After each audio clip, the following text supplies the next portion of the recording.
Welcome back to Total Party Kill. It's me, Tony Sindelar, a Dungeon Master. We are starting off a new mini-adventure today. We are playing the adventure The Gleam in the King's Eye from the fantastic collection of adventures, aptly titled Fantastic Adventures, put out by the Sly Flourish website. It's a collection of 10 low-level short mini-adventures, and they are lovely and well-organized and well-presented, and I enjoy them very much. This is the fifth one in that collection. They were all great, so we've just been kind of marching through them one by one.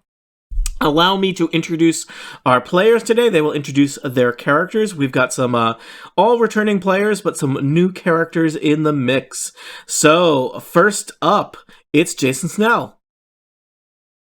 Hi, everybody. I am Cool Cat. There he is, a Tabaxi bard who I made as a joke and then played and wondered, why is this character so bad? And realized it's because he was a joke. So he's leveled up and has slightly less crappy weapons now and bought a magic weapon for kicks. And yeah, it's Cool Cat. Cool Cat found a gun. Oh, no.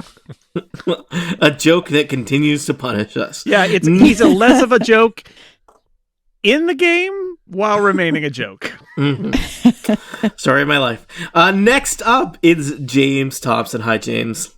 Hi, I play Samson Jothem, a gnome artificer who spent all of his gold from the previous two adventures on something special. He's now level 3 and hopefully will not die quite as much. Also joining us, Monty Ashley. Hello, I am playing Krong, a bugbear rogue, a nightmare monster who lives under beds and feels kind of bad about being evil, but it says we're evil and bad and monstrous in the rules, so I guess I'm evil. Maybe you're a rebel. Just following a book, I understand. Also joining us, Annette Weirster. Hi, Annette. Hello, I am playing Chomasa, a dragon-born ranger who can breathe fire, and I have 2 swords.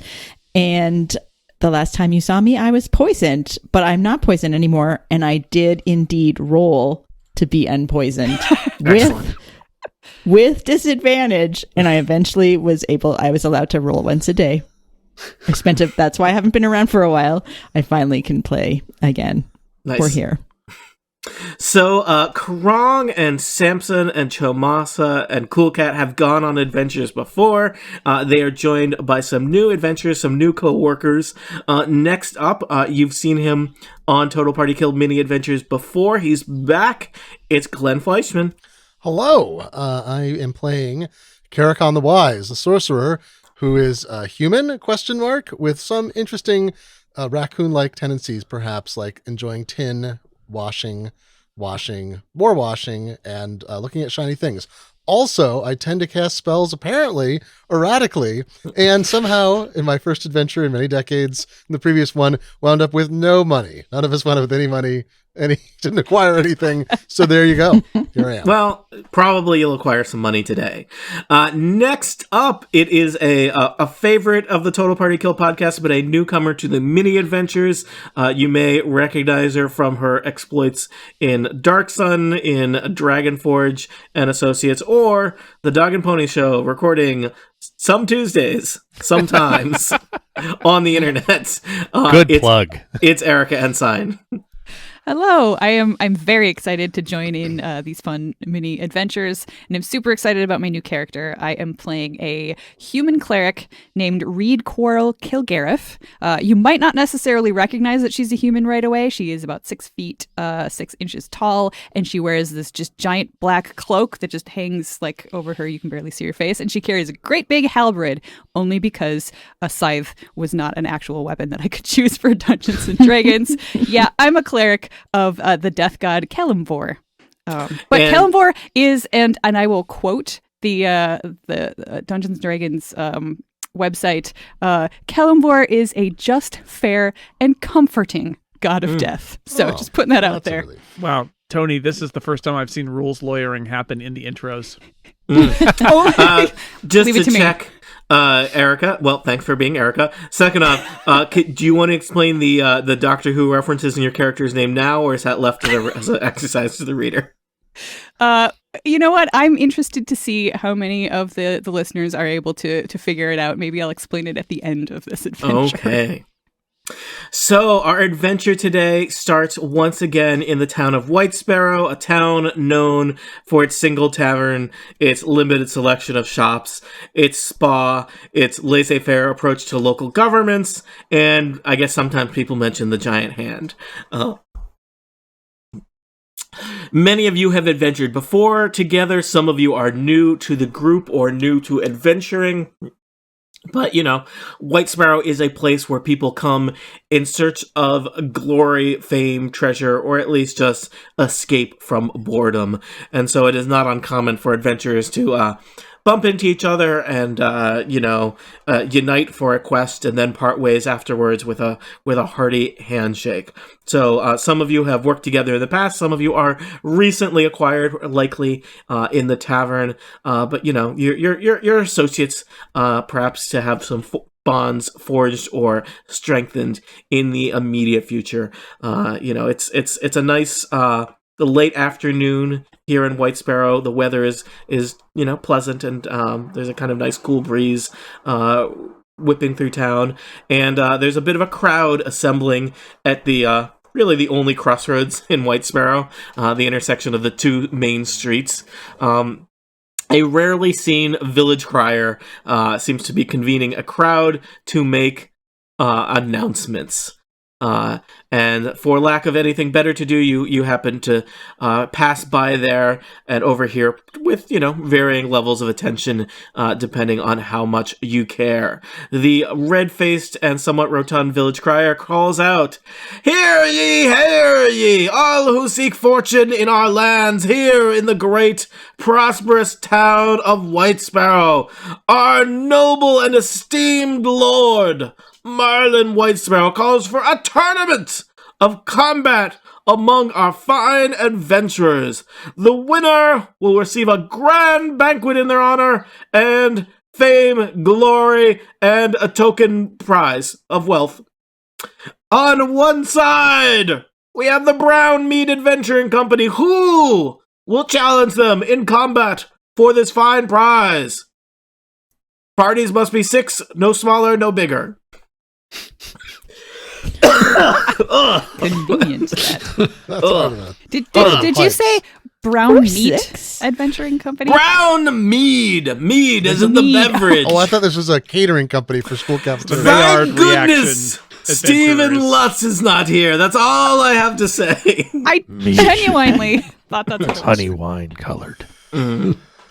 A golden yellow is preferable. So it appears that there is some kind of grand tournament or competition being organized today. There's kind of some stands that have been set up on the outskirts of town. The keep to White Sparrow is not kind of in the town proper. There is a keep where the Lord of White Sparrow lives. On the illustration of White Sparrow, you can see the keep up in the kind of top right corner there. So it's a little bit outside of town, and they've constructed some wooden,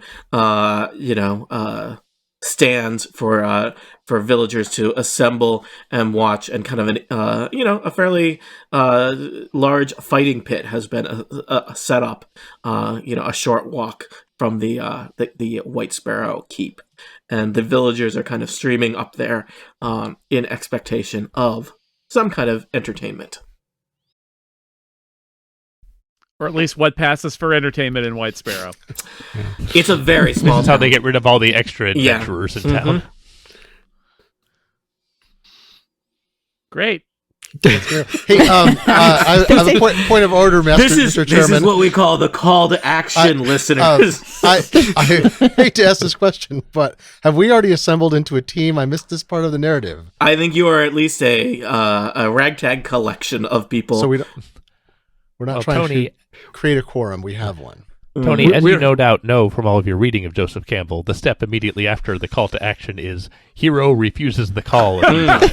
I don't think we like should. to talk This to this contest sounds town crier. terrible. I don't think we should Okay, do this I'm at just all. saying. I noted that the current reaction was no reaction. Cool Cat takes one of his boomerangs from his boomerang pocket and chucks it. He's been trying for a while now to see if he can get the boomerang to go around one side of the hand and come back around the other side of the hand. All right. Roll me some kind of boomerang check. 16. Yeah, it finally comes all the way around, and you catch Hey it in your guys, little I got it. you Good catch job, it in good your job. terrifying giant mascot hands. I have nothing else to do in this town. That was it. That was all I could do. I was so bored. Tony, I would like to talk to the Crown. town crier. I would like to loom up behind him. Okay. How tall are you? Excuse me. Oh! Did not see. Oh, I guess I don't have to yell. You're right here. Didn't see you there. Could you elaborate, please, Oh, about the monetary aspect of the prize? well, I believe that Lord Marlon White Sparrow has. Well, there's two prizes really. There's dinner with Lord Marlon White Sparrow, a prize that you can truly not put any value on because it is invaluable. I say, and how about the part that is valuable? I believe that they are awarding a 20 gold pieces per surviving person to the victor of the contest of adventurers. 20 gold pieces. I'm hungry. A handsome Any advance prize. on 20? I lack any concept of monetary value, so I'm not great 20's at pretty making good. decisions. All right. I feel like, all right, hold on. I'd love we to haven't meet had our Lord bond- White Sparrow. He sounds really exciting. I hope he's more We haven't had interesting our- than this town. We haven't had any bonding experiences yet, folks. Let's we should do something incredibly violent, dangerous, and likely to not succeed. I think that's a great way to get started. Well, that sounds like we should go to the pub. Let me tell you. Let's give you a little bit of sense of money in Dungeons and Dragons. If you were, the way they approximate this is, they call it lifestyle expenses. So, the price per day for living in squalid conditions, 1 silver piece. Poor conditions, 2 silver pieces. Modest, 1 gold piece. I feel like that's probably your between adventures, you're waiting for your next payday kind of situation. Comfortable will cost you 2 gold pieces, wealthy 4 gold pieces, and aristocratic 10 gold pieces and up. So for 20 gold pieces, you could live a pretty nice, day or weekend, right? Let's just see. So we're basically starting out this adventure with taxes and trade negotiations. What Could always go goes wrong. well. It's the Look, best way. people ask, what does 20 gold pieces mean? I am telling you what it means. Means we don't have to work so- for the next 3 weeks if we want to just hang Yeah, around I this think the boring answer town. is 20 gold pieces is probably equivalent to several $100s in America. That is several $1,000s Canadian. And it's 8 pounds. Yeah, fair. Ooh, yeah. Yeah, and in James, for you, let's say 1 really fancy Lego set. How's that? 14 groats. I'm Scott- sold already. Scottish currency exchange. Let's fight for dinner So- and money. Yeah. Yay for dinner! Do it. All right. I want to take a bath at a fancy hotel, so let's do it. There are no fancy hotels in White Sparrow, but you will have. Well, there is a spa, so you will have the funds to seek out a fancy hotel. Yeah. Oh, good. they have hot Gladiatorial springs. games. We've moved on from episode 1 to episode 2. Indeed. So I have loaded you to a new map where you are you parade into the kind of improvised coliseum that has been set up outside of the. I didn't know we were doing improv. That's Yes, this contest is one of style. All right. Frosty extra. Can somebody name something for me that is a fight? I'm hearing gladiatorial pits. arm wrestling. Yeah. And All a right. weapon. Any kind of Dildo weapon. factory. Scottish. Thank you, Monty. A Donnybrook? Improv audience Very member. nice. Hullabaloo. Content. Do you see your characters at the bottom of this map? Yes. We Can do you indeed. still move your characters? This is just a trick to make us Yes. go into the Yes. arena. Yeah. All right, the Brown Mead adventuring party is already waiting for you. They have kind of formed up into a line. The town crier reads the rules. This will be a grand fight between two adventuring parties. The Brown Mead, that's mead, not meat. And the crier, I enunciate very clearly. This is not a fight to the death. Lord Marlin White Sparrow merely wishes to see the true test of an adventurer in combat, not death, here in the lovely town of White Sparrow. Once someone is unconscious, please, no further damage. It is customary that it is 6 versus 6. You line up across from your opponents here. And, of course, again, the prize is dinner with Lord Marlin White Sparrow and a nominal amount of money. Samson is carrying an extremely conspicuous and heavy-looking bag over his shoulder. What's in that bag? What's in that bag? He has placed it at his feet just now. All right. Why don't you line up kind of, you'll see that they are not all along the back wall. You all should line up, like in the middle of the arena, across from them. Dodgeball style. Yeah, this is definitely how Not rogues like fighting to in the fight. doorway? Out in the middle of the giant room. Yeah, it's even to call this a room is this is a sparsely contained field, Monty.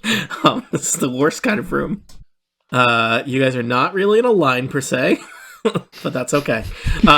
Do you wish to? You may wish to configure It's a yourself. wavy line. Oh, We were not given instructions. Well, you kind of were.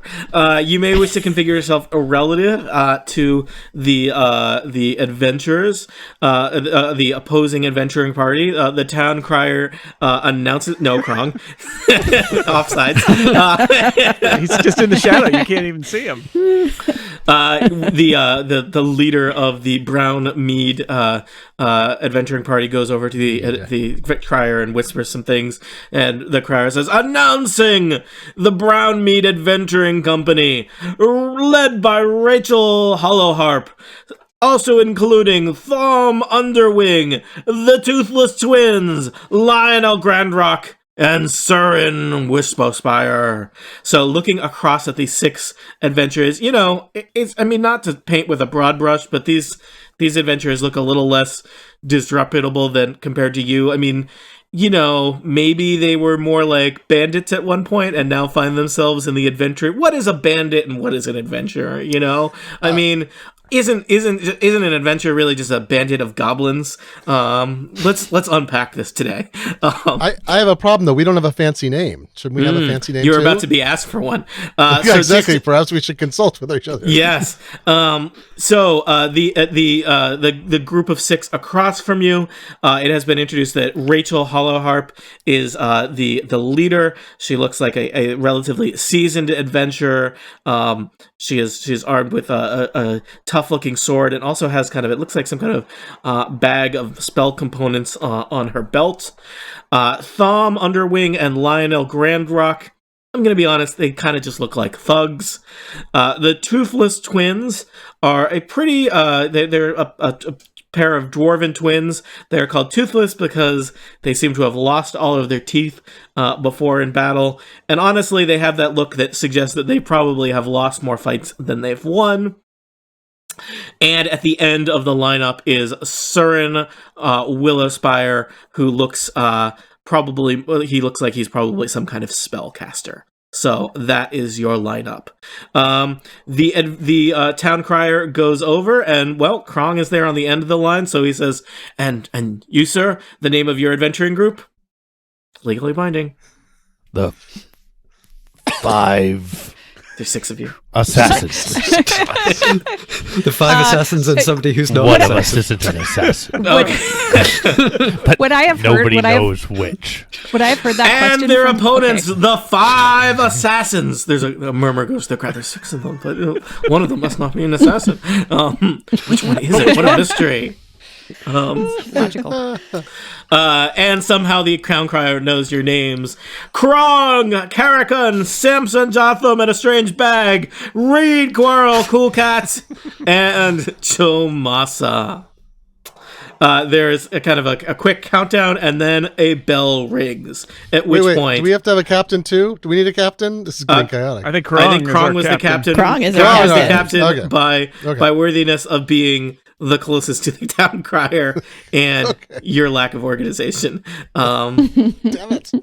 That's what we call a battlefield promotion, Krong. Look, it's a flat, sort of non-hierarchical structure here in the mini adventures. Yeah, we have a rotating executive power. We're all in a line, consensus-driven board Battle meetings. Plan Alpha.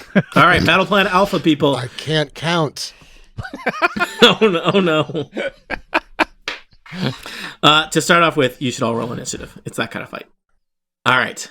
So let me just read through the order here. This will be the order of battle. This is going to be a little chaotic because I have a bunch of different opponents who are moving on different terms. So here is the battle. Samson Jothem, Cool Cat, the evil, not evil, but your opponent, Thumb, Underwing, followed by Carrocon, followed by the magic user, Surin Willowspire, then Chomasa, the thug, Lionel Grandrock, Krong, leader of the Brownmead Adventuring Company, Rachel Hollowharp, the Toothless Twins, and then Spooky Cleric, Reid-Quarrell, bringing up the rear. So, Samson Jothem, you have rolled highest. You are the first to react as soon as the bell rings. I think before combat starts, of course, Samson has just reached down into the bag, and there's a sort of chime of an unearthly bell that rings out from the bag.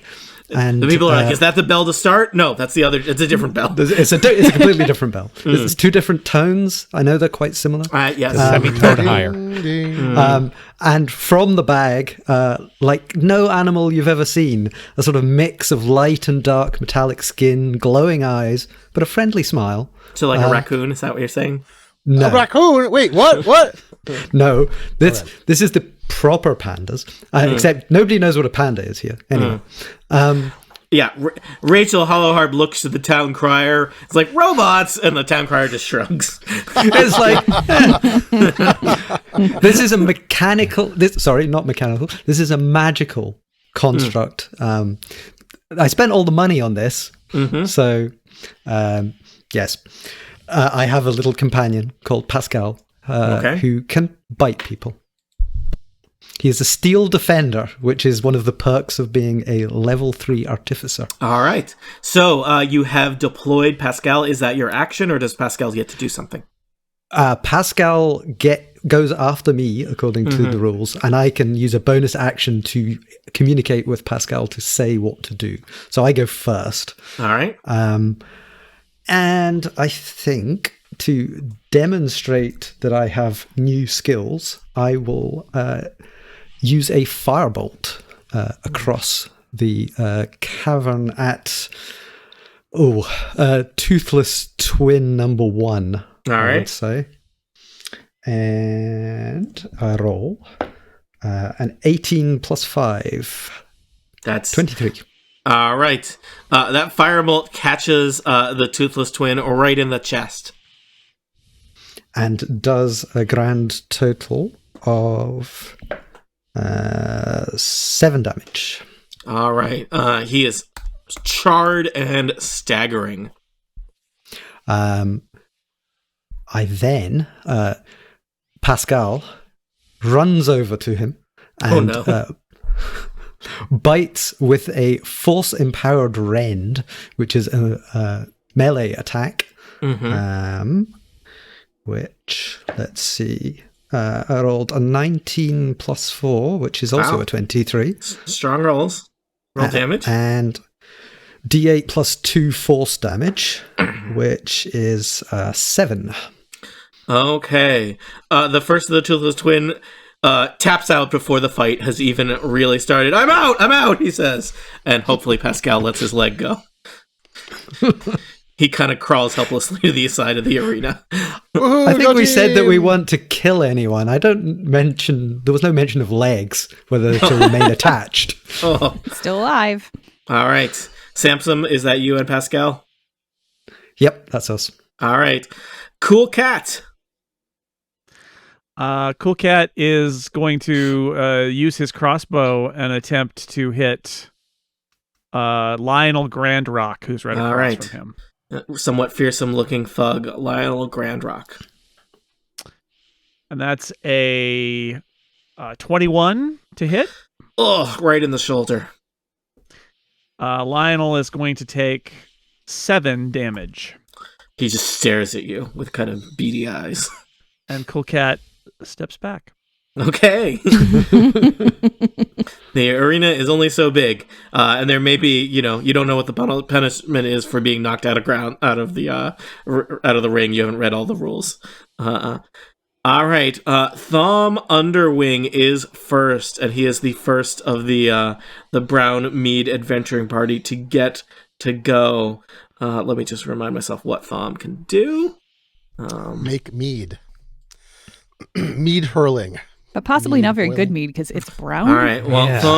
Thom's looking. He's got his crossbow. He's got a giant mace. He's thinking about what he can do. He's thinking about how far he is lined up across from Carrocon. Carrocon is 25 feet away. Thom charges forward toward the somewhat diminutive sorcerer in the Five Assassins Adventuring Company and swings at you, Carrocon, with his mace. Yeah. 7 versus AC. And what do I do? Well, you would tell me if your AC is 7 or less. I suspect it's not. I don't know what AC is. Armor class. Thank you. Sorry. It's usually at the top in the middle, Top in the middle. in a little shield. There it is. 11. My armor class 11. Sorry about that. All right. So you duck out of the way. He winds up and swings again because Thom is a heavy hitter who gets to attack multiple times per turn. This time, 13, which hits your armor class of 11. And he hits you. There's kind of maybe a mild crunching noise, Carrocon, as he gets you in the side. 5 bludgeoning damage as he's punishing the little sorcerer. Oof. How many hit points do you have total, Carrocon? 13. Is what you have left or what you started? Oh, that's right. That's what I started with 13. So I'm going to mark that I took 5, right? Yeah. Okay. So you have like 8? I have 8. That would be the math. Yes. That's not a lot. It Not a is lot. your turn. A rather intimidating thug looms over you with his mace, which may impede some of the things you could do. But I'm interested to see what you do now. I'm a big fan of Witch Bolt, Mhm. which can cast a fair amount of damage. It's a crackling blue energy that lances out. And Now, remind me / Glenn, does Glenn want to cast Witch Bolt right here, or does he want to back up first? I don't think it matters with it. It says it's Okay. within 30 feet. Is that right? So it doesn't it's no more value. Well, I don't know. Do I have to roll to see if it backlashes on me or something? Or no? If it's a ranged spell attack that you have to roll to hit with, Yes. you would want to be 5 feet farther away. Do I have to do that? I can do that as part of my turn, though, right? I can walk Yep. backwards. You All right. can, you can but if you do that, disengage. he will attack you. Yeah, Oh wait, Nope. so if I move back, he attacks before I cast the Witch Bolt. Yes. correct. Interesting. Because it's hard. You're trying to cast. You want to be I throwing see. Witch Bolts at people across a battlefield. Got You would it. not plan for a thug to run up to you and hit you with a mace. That makes a lot of sense. So your choices, Carrocon, are probably, and other adventurers, feel free to weigh in here. Yes. You could either back up, which means you might get hit with a mace again, or and to be able to get a good shot with the Witch Bolt, or try and do Witch Bolt at disadvantage from close range.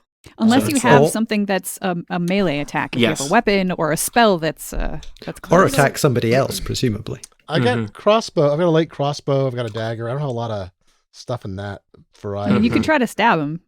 I could try to stab him. But he's I don't know. He's pretty. He's big beefy He's guy. big. I think spells might be my best approach in terms of defense. Do you have any spells that are touch based? I've got Bane, but it doesn't cast. They have to cast a charisma saving throw. Yeah, and that just That's hurts not very. them. No, that's a really good spell. If you cast Bane on them, then one of us will have a much easier time destroying them Yeah, for you. if they fail their If I- saving throws. Yeah. Well, yes, but if we assume they make all their saving throws, we might as well just lie down and die now. Yeah. Guys, let me tell you, I got a lot of faith in the Brown Meat Adventuring Company. They just have, I mean, it's not that their stats are great. They just seem like winners. And you guys seem, well, like not. I mean, there's not a word for it, but not winners. I think Witch Bolt at a disadvantage might be. I don't have a lot of options. I got Let me- poison spray. Yep. Go for it. Do it. Do it. All right. Go for it. Go Okay, for it. so how do I Witch roll at bolt in the disadvantage? face. It's a 1d12 lightning damage. Nope, you have to roll to hit first. oh, So I'm you'd sorry. have to roll a d20, but you'd have to roll a d20 twice and take the lower roll. What Erica said. Okay, so I roll d20 twice. Yep.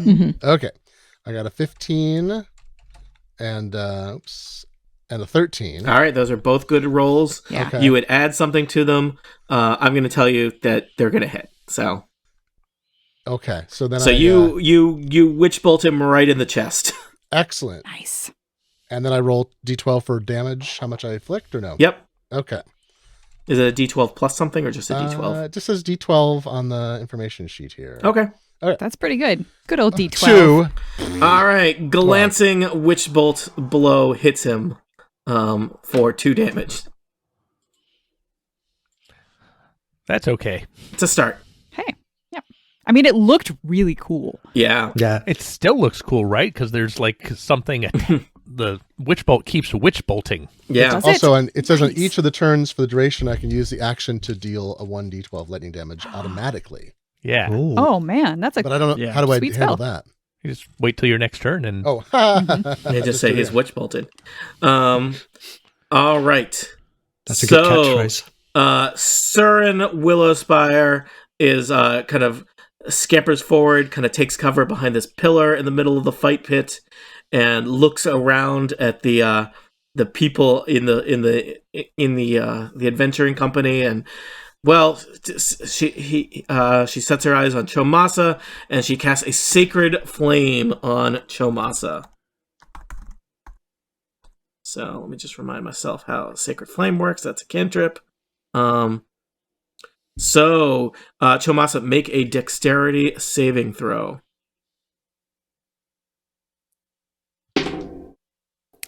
12. Nope, 13. All right, you dodge out of the way as a bolt of radiant energy hits the side of the fight pit next to your head. All right. So that was Surin Willowspire. Chomasa, you are next. Yeah, I wasn't going to throw fire at that Surin, but maybe now I will with my fire breath. So I'm going to line up. If you this is- move forward, you can possibly take out a number of people with your fire breath. It's 15 feet. It's we've legislated cones before. TPK UK. Yeah, it's a 15-foot cone. I bet you could catch Just get Surin up in her and face. Grand Rock in it. Okay, well, I'm going to get right here then. That would be All right. 15 feet, right? You run up to Surin, who is And kind of then like they both have to... scampering behind this pillar here, and suddenly you scamper around the other side of the pillar. Surin is startled to see you there. And I let loose with my fire breath, and they have to do a dexterity saving throw and at least 11. All right, Surin goes first. Surin gets an 18. Surin hits the deck as your fire bursts over Surin. Let's see. Grand Rock is behind. Grand Rock is looking at Surin. It's like, why is Surin on the ground? Grand Rock gets the full blast of the fire. Does Surin take damage even on a success? Yeah, they get half damage on All right. success. So and roll I damage. rolled 10. All right, Surin is badly burned. Her cape is on fire, and Lionel Grand Rock takes 10 damage to the face.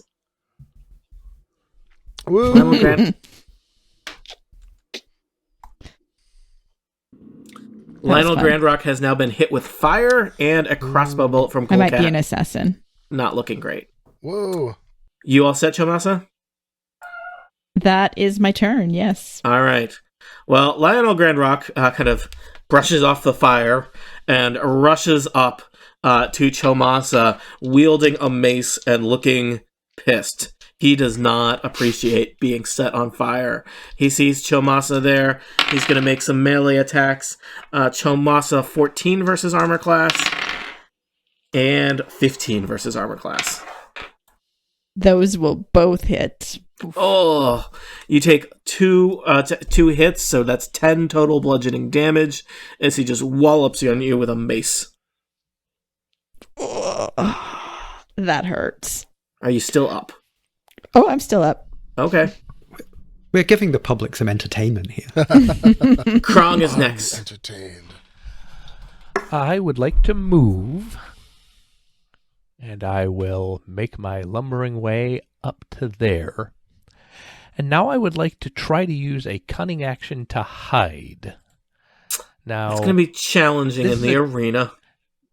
I agree. I can see a shadow. I'm suggesting that Tom, what's his name here, is facing south, and everybody else might lose me in the shadow. Okay. Are you buying that? Do I get to roll? Yeah, you get to I mean, roll. there's definitely a shadow. You definitely, Okay. Monty, you always get to try. Well, I rolled a 1, so my total is 8. Yeah, I think that probably no one is convinced. It's hard. You're All right. you're a large bugbear. It's a small shadow. Fine. Well, Carrocon looks like he could use some help with this guy. Please. So I will take out my rapier and stab him. Yay. Go You're Krong. stabbing Carrocon. Very good. Curry favor with the Brown Meat Adventuring Company. No. Hey, boo. Tom, what's his name? I have rolled a 9 to hit. Is it a 9 plus anything? No, it was 4 plus 5. Oh. I don't have advantage because I am not hidden. So somehow, whether he saw you there or just managed to be light on his feet, Thumb jumps out of the way of your first rapier cut. All right, well, that's my turn then. Oh, Thanks okay. for trying. I'm a level 2 rogue. How many attacks do you imagine I have? Great I to don't see ya. All right. Appreciate the support. At least I'm hidden from Rachel- Rachel Hollowharp. Rachel Hollowharp is next. What will Rachel Hollowharp do? Why is her harp hollow? Anyway, it seems like it would make a bad resonance sound. Well, solid harps, you can't get to the strings. Well, let's think of the frame Rachel rather than- Hollowharp is going to come. She runs over here. She sees that Krong and Carrocon are beating up on her good friend Thumb Underwing. So she is going to try and deal with Krong. She rushes over and she wallops Krong, or attempts to wallop Krong with a mace. 14, Krong. That is my armor class. And higher. You're going to take 10 bludgeoning damage as she catches you with 2 hearty mace hits. Oh, golly. Okay, I will take that 10 out of my total 15 damage. Oh, man. Ugh. All right. You are in bad shape. The Toothless Twins Thanks. are next. Unfortunately, I guess One of them Toothless. is. Yeah, what is the singular of twin? Twin. It's twin. Yeah. Okay. You just take Twin. the S off. Twin. How would that even work?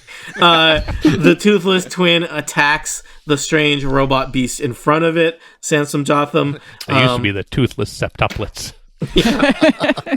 There's been a lot of attrition. Tragic tale. Actually, some of them got fake teeth. Roll a 19 to hit the robot That panda. is going to hit the robot panda. And make Does the everyone robot panda unhappy. have hit points? It does indeed. All right. Well, it took 4 slashing damage. Okay, that's not too bad. All right. It is time for the Spooky Cleric, the newest character to join Total Party Kill Mini Adventures, to show us what is in the Spooky Cleric handbook. That's you, All right. Erica. So, Reid-Quarrell, I'm just going to stand there calmly and let's see. So we've got Lionel and Surin over there who have already been injured. Mm-hmm. I'm pretty good at medicine. Can I tell which of them is worse off? Do I need to roll for that? Surin is very badly burned and is a magic user, whereas Lionel is a pretty hardy-looking thug, so he's damaged. So yeah, I would say Surin does not look good.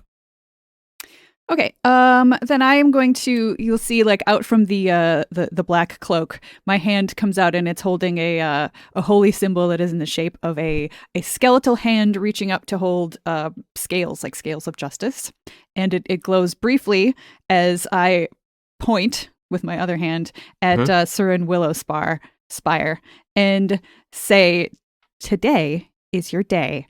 And then I roll to hit as a spectral. Let's see, what does it look like? It's a battle to unconsciousness. Yes. Battle to unconsciousness, not battle to death. But maybe I heard that. Maybe I didn't. I'm very tall. Sound doesn't always carry all the way up here. That's how sound works. There's a cloud So is covering ears. I have a question about this spell. I am casting Chill Touch, which is supposed to create a ghostly skeletal hand. But since I find undead such an abomination, can we say that that Reid-Quarrell's hand is just a regular hand that still looks like absolutely spectral looking? Okay. All right. So kind of a spooky, ghostly looking hand appears in the square where Surin Willowspire is and just reaches out and gently touches her on the shoulder and probably doesn't do much of anything because I rolled an 8. Chill Touch that's an attack versus they have to roll something. It's just a spell attack against the creature. Okay. To assail it. Mm-hmm. Your Honor. All right. So an 8. I'm sorry. What did you say? An 8 or a 9 does not hit Surin Willowspire. It was an 8. Yep. Okay. And then I kind of shrug a little bit, and then as a bonus action, I turn and let's see. Again, very good at medicine. Which of my companions is the worst off? They could just tell you. Carrocon, Krong, you're both in bad shape, 8 right? left. Yeah, us over here on this side. Oh, and Chomasa. I've got 8 hit points left out of my 13. I have 8. I have 5. So it's Krong. Oh, Okay. Krong. All right. Then I turn to my left and I point at Krong and I say, "Not today." And Krong gets back as I use a healing word. 5 hit points. So I've doubled your hit points. All hail whichever god it was you said. Well played, Krong. Kellamvor, be praised. Indeed. All right, That is Reid, big turn. Anything else? I'm just going to lean against this pillar. All right. And Casual. you'll look cool too. Amazing. Yeah. Samson Jothem, you are still kind of back hanging out by a pillar with Reid-Quarrell. You know, Cool Cat lurks in the distance. Your robot panda is in melee with the remaining Toothless Twin. Well, I feel, given that they're twins, I should use exactly the same attacks on both of them. Because that should work. Science. So I am going to use my Firebolt cantrip again. And I roll 13 plus 5 and 18. Wow, you're on a roll. So your Firebolt catches the Toothless Twin in the chest for... let's see, 1d10. Where's my d10 gone? There we go. That is 5. All right. You seem surprised by numbers. I thought there was a plus somewhere, but it ran away. All right, the Toothless Twin is badly burned, staggering on his feet, looking a little bit confused about where that firebolt is coming from. He's still staring at the robot panda next to him. Well, with good reason, because the robot panda is just going to launch for his throat. Oh, God. Vicious. So that is... it's plus 4 to hit. So 13 plus 5, 18. That's 18 again. See, all the twin stuff works. I told you, it's science. Roll crushing neck damage. Crushing neck damage of 1d8 plus 2 force damage. I don't think that's force damage in the Jedi sense, really. No. Just in the... that would be 7 plus 2. Oh. 9. All right. The Toothless Twin says no, and kind of crawls for the edge of the arena. The announcer is like, "Another Toothless Twin is out. It is now 4-6 for the 5 assassins and one other character, but they look like they've taken a beating from the Brown Mead Adventuring Company. It's anyone's fight." Cool Cat. All right, Cool Cat is a team player. everybody. Mm. Team player. Mm-hmm. Cool Cat You runs looking up, for like some runs kind up of behind. vent you could climb into? Cool Cat runs up behind Chomasa, Okay. and gives her a healing word. Oh, So nice. you get 8 hit points back. With a healing word. Wow. Thank you. Zoom. Or is that a cure wounds? Nope. Because you can do healing word at a distance. Sorry, that was cure wounds. Okay. That was cure wounds. So eight hit points for cure wounds for Chomasa.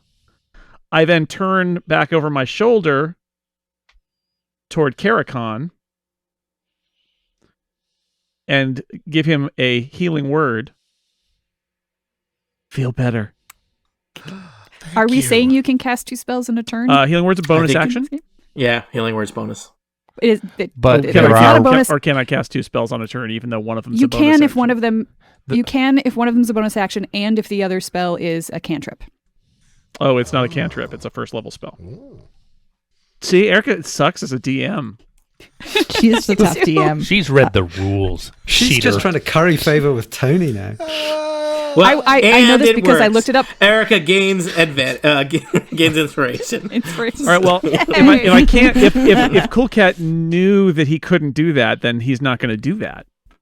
All right. What will Cool Cat do instead? Cool Cat is going to be less of a team player, Oh, that's all right. um, I'll be fine over here in the corner. but will cast a healing word on Chomasa. So Mhm. Chomasa gets four Okay. hit points back. That's my bonus action. Yeah. The only reason that I know that is because I looked it up right before my turn because I needed to see like what I could do on my own turn. Otherwise, I would not have known. I am I going. operate on a strict. I can't learn how everyone's character works. Principles to I'm dungeon going to mastery. supply bardic inspiration to Carrocon.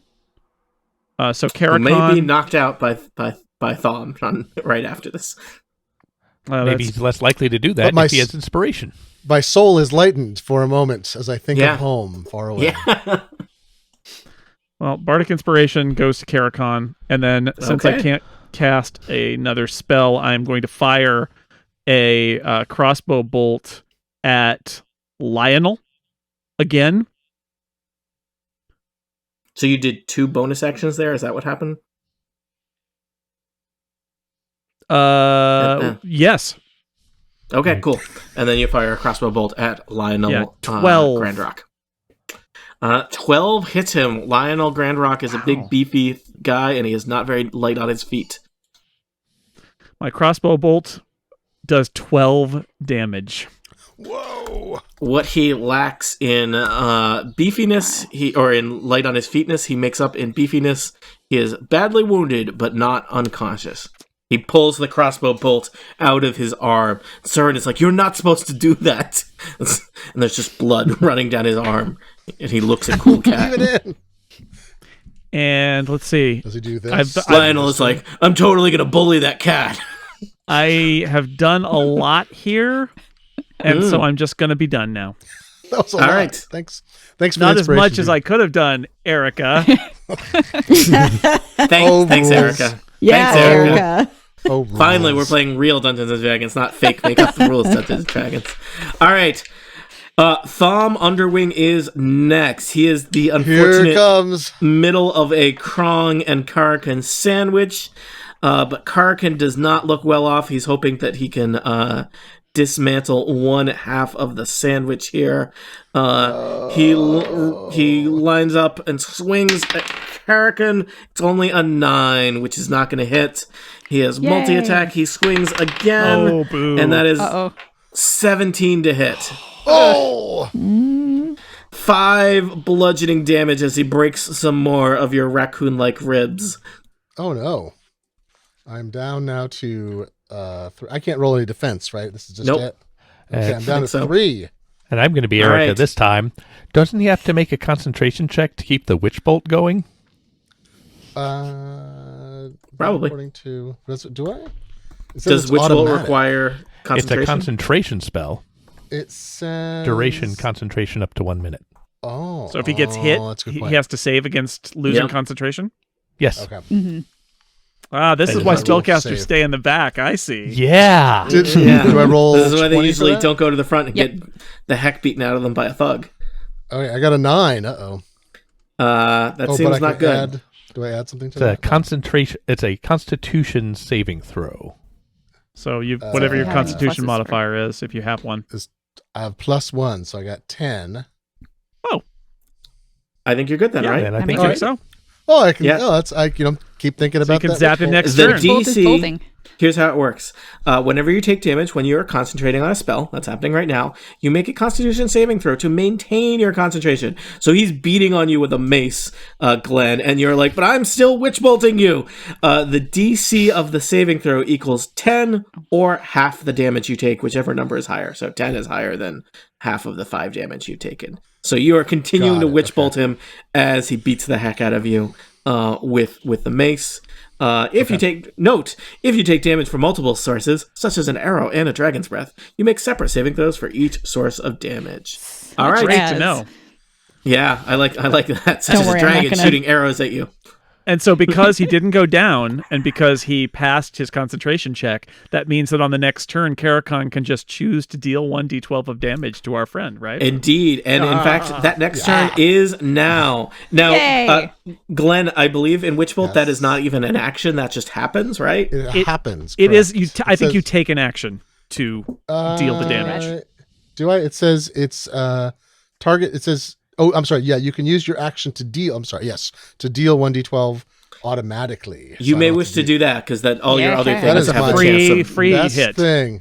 Okay, I'm doing that now. I'm rolling 12, and I got a 9. Yes. All right. Yes. And I add Well something to played. that? No. Nope, I think it's it's just 9 damage, right? Yeah. Thumb Underwing looks displeased about this as the witch bolt just kind of continues to burn in his gut. All right. Carrocon, that was your action. So I think I have that a was probably bonus, but I'm not going to do it, right? Because Okay. because my bonus is a melee attack within 5 feet. But if I do any other action, I disrupt the witch bolt, and I think witch bolt is my best continuing behavior, right? I think you can Well, if do you that use your without. action to do anything else, that's true. But Oh, this is an attack, It's a right? bonus. no, This but is a bonus. you can't attack it's a with a bonus. bonus action. Oh, well then. usually Bonus action usually- is a specific class of things. yeah. I'm confused because it's listed under bonus actions as long tooth shifting strike, melee attack. So that's not a thing I can do, even though it's listed under What- bonus actions. What is it called? It might be a Long tooth shifting strike, a melee attack is the category, but it appears under my bonus actions in my sheet. I don't know. Then The you sheet is all should be able wise. to do it. Ooh, Are you a shifter? he's a shifter. I am a shifter. Oh, so when you said human question mark, you lied to us. Well, I'm long tooth sorcerer, so maybe that includes that. I don't know. Yes, it does. Longtooth Okay. is so you have some animalistic. Yes, so human question mark. Yes, human-ish. I think you can do that. Okay. Monty, Yeah. what do you think? Sounds like yeah. Okay. Yeah. I just don't want to disrupt the witch bolt, so I keep. the No, witch I think bolt- it's a special on. thing of being Okay. this weird longtooth thing, so you can take a Awesome. swipe at him. So So what do does your I, longtooth shifting strike do? It's +2 hit, 1d6 damage. All right, so it doesn't have a very high chance of hitting, but roll to hit Right. So I roll 20 twice. Yep. No, once. just once. Just one. Okay, so I got a 2. So probably you nothing kinda- happened there. Yeah, you scratch at him with your little claws, but you don't get any you don't draw any blood.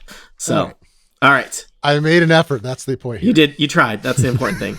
Tried On and failed. the other side of the battlefield, Surin Willowspire is face to face with Chomasa. Is really not liking this situation.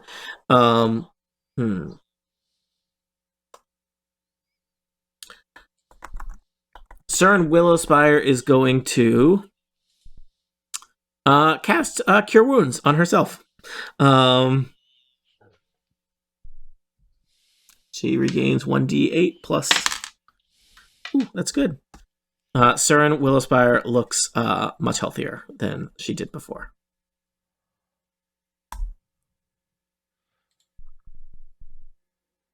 All right. Oops. Got it. All right, Chomasa, you are next. There is now a relatively healed-looking spellcaster next to you and a very badly wounded thug next to you. I am going to use my... I have 2 swords. I don't know if you know this about me. I do. I'm going to use 1 sword attack and go for Lionel. I'm going to hit Lionel. That's a spirit. Or maybe not. 6. We are not cool. rolling super great today. So I'm going to use my other sword and also 5. Any better? I aimlessly do nothing.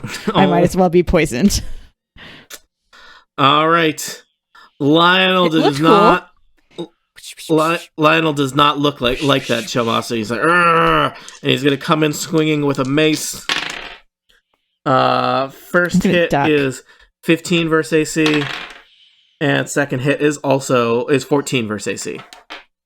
Well, those both hit. Oh, each one does 5 bludgeoning damage. Are you still up? I'm still up.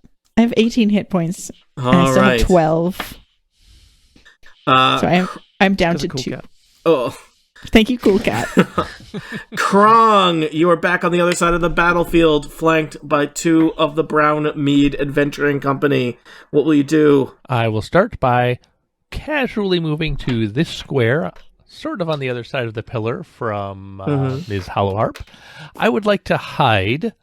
My argument here is everybody's looking away, and there's a pillar between me and Hollowharp. You're not disengaged from Hollowharp, though, right? That's correct. Okay. You can try. I tried. I rolled a 15. I'm going to roll something to see if she has a chance of seeing you. I'm going to say that she loses sight of you in the shadow of the pillar. Am I hidden? You are hidden. Uh-oh. Excellent. I would now like to attack Thom, what's his name over here? Bomb Underwing. All right. I have advantage on this attack, so I will hit. I'm going to go with the natural 20. Yeah. That is a excellent choice, sir. All right. So, Krong, you duck into the shadow of the pillar. Rachel Hollowharp loses sight of you for a moment, and then Krong darts back out and just jams your rapier into the back of Thom Underwing, who thought Rachel had this whole situation under control. Doubling the dice, including my sneak attack, I'm dealing 23 points of damage. And would you like to describe how you incapacitate poor Thom Underwing? Sure. My rapier streaks towards the nape of his neck, right there where the skull hits the spine. And then just as the point is about to pierce, I let the point skip up so it scratches along the top of his head, and I hit him with the pommel of the rapier right in the back of the head, knocking him out. Nice. Oh, my skull spine, he says as he knocks out. My spine. Oh my god, that's great. Thank you, Krong. Right. You're now my favorite person. So, Yeah, Krong, somebody just to has check, impressed me. Krong, you are not hidden anymore because of your attack, right? Okay. That's right. All right. Well, Rachel Hollowharp is next. She is not like this. 3 of her company has gone down. Krong just did a devastating blow. So she sees you there and she's thinking about what to do. That's code for Tony's thinking about what to do. Let's see. Well, you know, the thing that you did do by taking out the person in the way is that you did clear space for Rachel Hollowharp. Rachel has been using a mace, but she goes for the bag of components on her belt, and she holds her hands up with her thumbs touching and her fingers spread, and a sheet of flames shoots forth from her outstretched fingertips. Each creature in a 15-foot 15-foot cone. That's Krong and Carrocon. Make a dexterity saving throw. You're going to take some fire damage either way. And Carrocon, you have Bardic Inspiration, which means that you can roll an extra d6 on your saving throw if you feel you need to. I only have 3 hit points, so I probably should. Well, only if you yeah. if you roll badly, then you can add the 6. Oh, I'm sorry. So I roll a d20?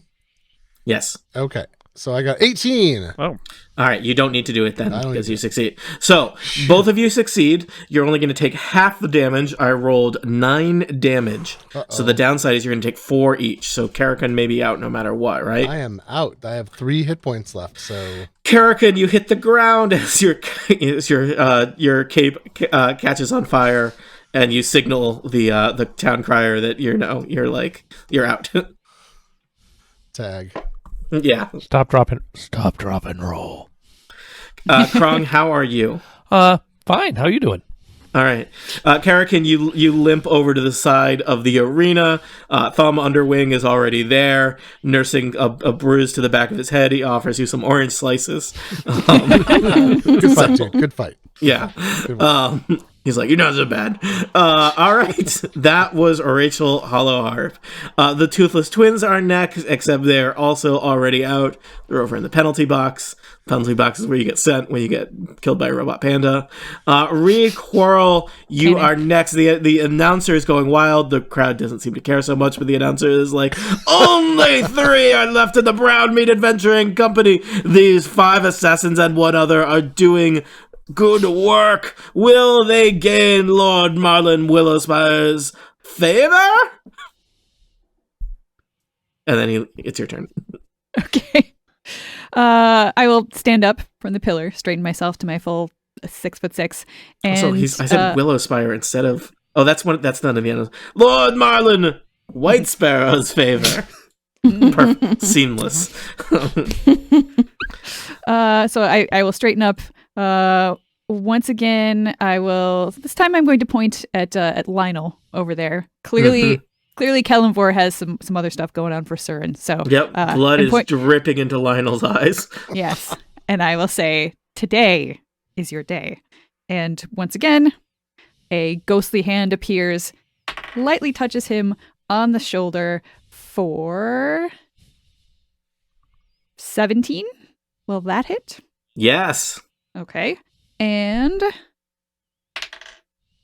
the damage is 6. And if that's going to take him down, I will, once again, very good medicine. I will have the hand move back before when he hits 0, so I don't actually kill him. All right. Lionel's like, I'm out. And he heads over to the sideline, reaches for one of those little paper cups of water. And then I will turn toward whichever of my compatriots is the lowest. I have 2 points. And all right, so Chomasa, and I will say to you, not today. And you get 4 hit points back. All right. Then I lean again. Samson Jothem. Yeah, you've spent the whole fight leaning on a pillar. It's very cool. Both Sansom and Reid are just sort of leaning up against this pillar, and we don't need to move. So a cantrip, I can just use cantrips as much as I like. yeah. That's how they work. Yeah. Because this firebolt cantrip is really nice. Yeah. It seems like it. Is this something you got at this new level?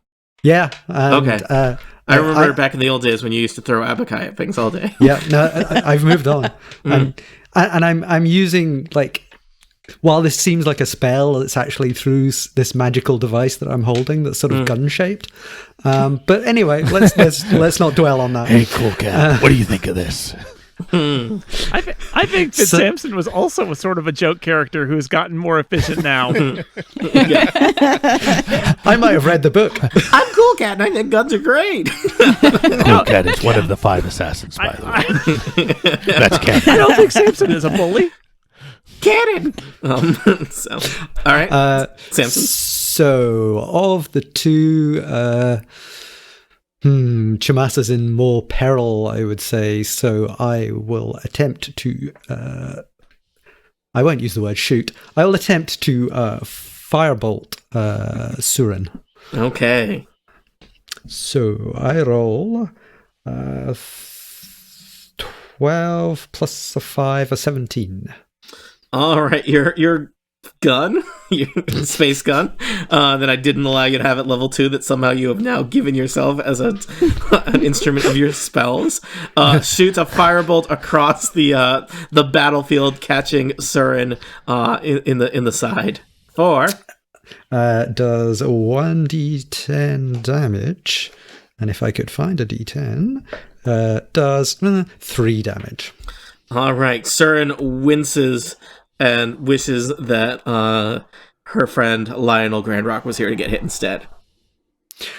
And then Pascal runs behind Surin and launches for their rear, teeth apart, for another force-empowered rend. Oh, God. Just sounds nasty. Yeah.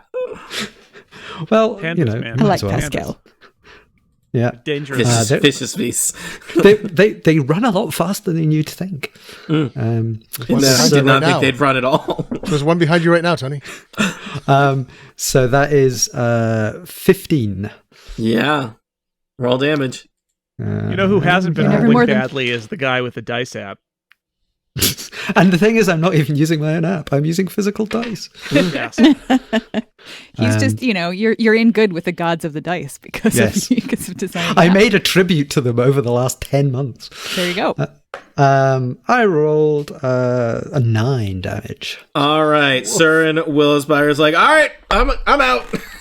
and takes a seat on the bench next to Lionel Grandrock. That old 1-2 fire panda attack gets them every time. Only the leader of the Brown Mead adventuring party remains, one Rachel Hollowharp, thug and apparent magic user. She has set people on fire. She has claimed the only casualty on your team so far. She grimaces and looks at the 5 of you and Robot Panda that are looming at her, and readies herself for her last stand. Sorry, Cool Cat, you are next. Cool Cat turns his big mascot eyes toward her and points with his big mascot finger, and she has to make a wisdom saving throw, DC 13. I really thought my 6.5 foot tall, black cloaked goth cleric would be the scariest looking thing in this campaign, but I totally had forgotten about Cool Cat. Yep. I'm a nightmare Rachel monster. rolls. Rachel rolls an 18 on wisdom. All right, so she is going to take half damage as she hears the dissonant whispers. Oh. Whisper. You should never have come here. You should never have fought the 5 assassins. I'm one of the assassins. How much damage? 11. But half of 11? No. 22 Oh. damage. Halved to 11. Okay, that's a lot of damage. All right. Carrocon, you're on the side. Or Cool Cat, you all set? Cool Cat is fine. Carrocon, you're on the sideline, nursing your flaming cloak. Chomasa, you are next. You're pretty hurt, but you are no longer encumbered by members of the Brown Mead Adventuring Company trying to hurt you. Okay, I'm going to stay back and use my longbow. And... how does 7 do? You need to switch dice over there. I think clatters so. across the side of the arena. Oh, sorry, with the last When I was with the last moment, Cool Cat threw some bardic inspiration at Krong, by the way. It's like, you got this, Okay. Krong. Thank you. I do got this. I feel very inspired. All right, Chomasa, do you have any other attacks? Do you get 2 attacks with arrows, or is it just with swords? Usually it's with the swords. I'm not sure. That makes sense. I'm not sure. Is that true? I don't know. Do you know? Well, it's a longbow, so that's a two-handed weapon, so you can't Gotcha. Oh, you can't yeah, that have makes it because it's a two-handed attack, right? So it's like Yeah. Mm-hmm. So 2 All right, daggers so you're all would do set. it, but no. Annette? I am all set. All right, Krong. It's gonna be hard to hide when you're here, but you can try. I am going to try because the pillar is directly between me and Ms. Hollowharp. All right. I rolled a 9. I'm going to say that she is able to follow you, and she sees you there lurking behind the pillar. Okay. Well, then it'll be exciting for her when I leap directly at her face with my rapier pointed directly at her left eye. All right. Whoa. My good eye, she says. And I have rolled a 14. You can inspiration if you want to. You don't need it. No, She's I don't a need it. little off grounds, and you catch her. All right. Then I will look up my damage really quick. It is D8 plus 3. My skull spine. Yeah. It's the worst place to get hit. 10 points of damage. All right. She is not doing great. Krong, you all done? Yeah. I guess I non-lethally stab her in the eye. Yeah. Just, he is. It's like They a big just wait nerf. not to die. You guys all switched out your weapons for nerf right before we started, right? Medics are very good in this. Just in the square. He didn't- Yeah, my obviously. my nerf chill The touch white hand. part. Yeah. The white All part. right. It is Yeah. a Rachel Hollowharp's turn. She is not long for this fight. She looks around. She sees Krong there. She's going to do a multi-attack on Krong. Maybe she can take out this horrible monster. Completely unmotivated. All right. This is great. She rolled a 20 and a natural 20. So, Krong, you take 5 bludgeoning damage. I am at 1. And then you take 10 bludgeoning damage. Ooh, that almost killed me outright. Nah, she gets you in the skull spine. Yeah, Did she? Krong, you are like sent into a spin as you get knocked to the dirt. She tries to look as intimidating as possible to the remaining 4 of you. Reid-Quarrell. All right. I look a little extra perturbed after seeing that happen because Krong I thought was the most impressive fighter on the field, and so I once again bring out my holy symbol and point at her with my other hand and say, "Today is your day." And this time, a ray of sickening greenish energy lashes out. Non-lethal Toward greenish her. energy. Yeah. That's a 20. It's more of a teal energy. That's pretty good. All right. And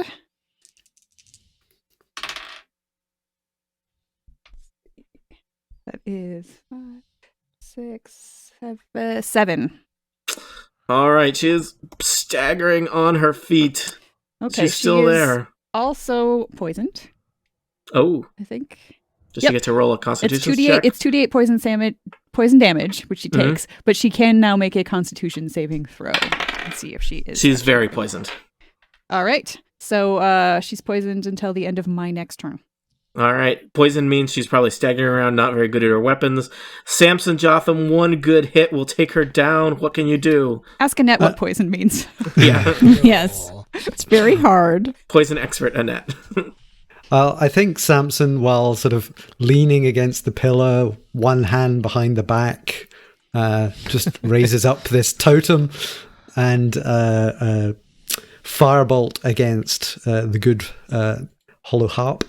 Roll it. Let's see. I roll not great.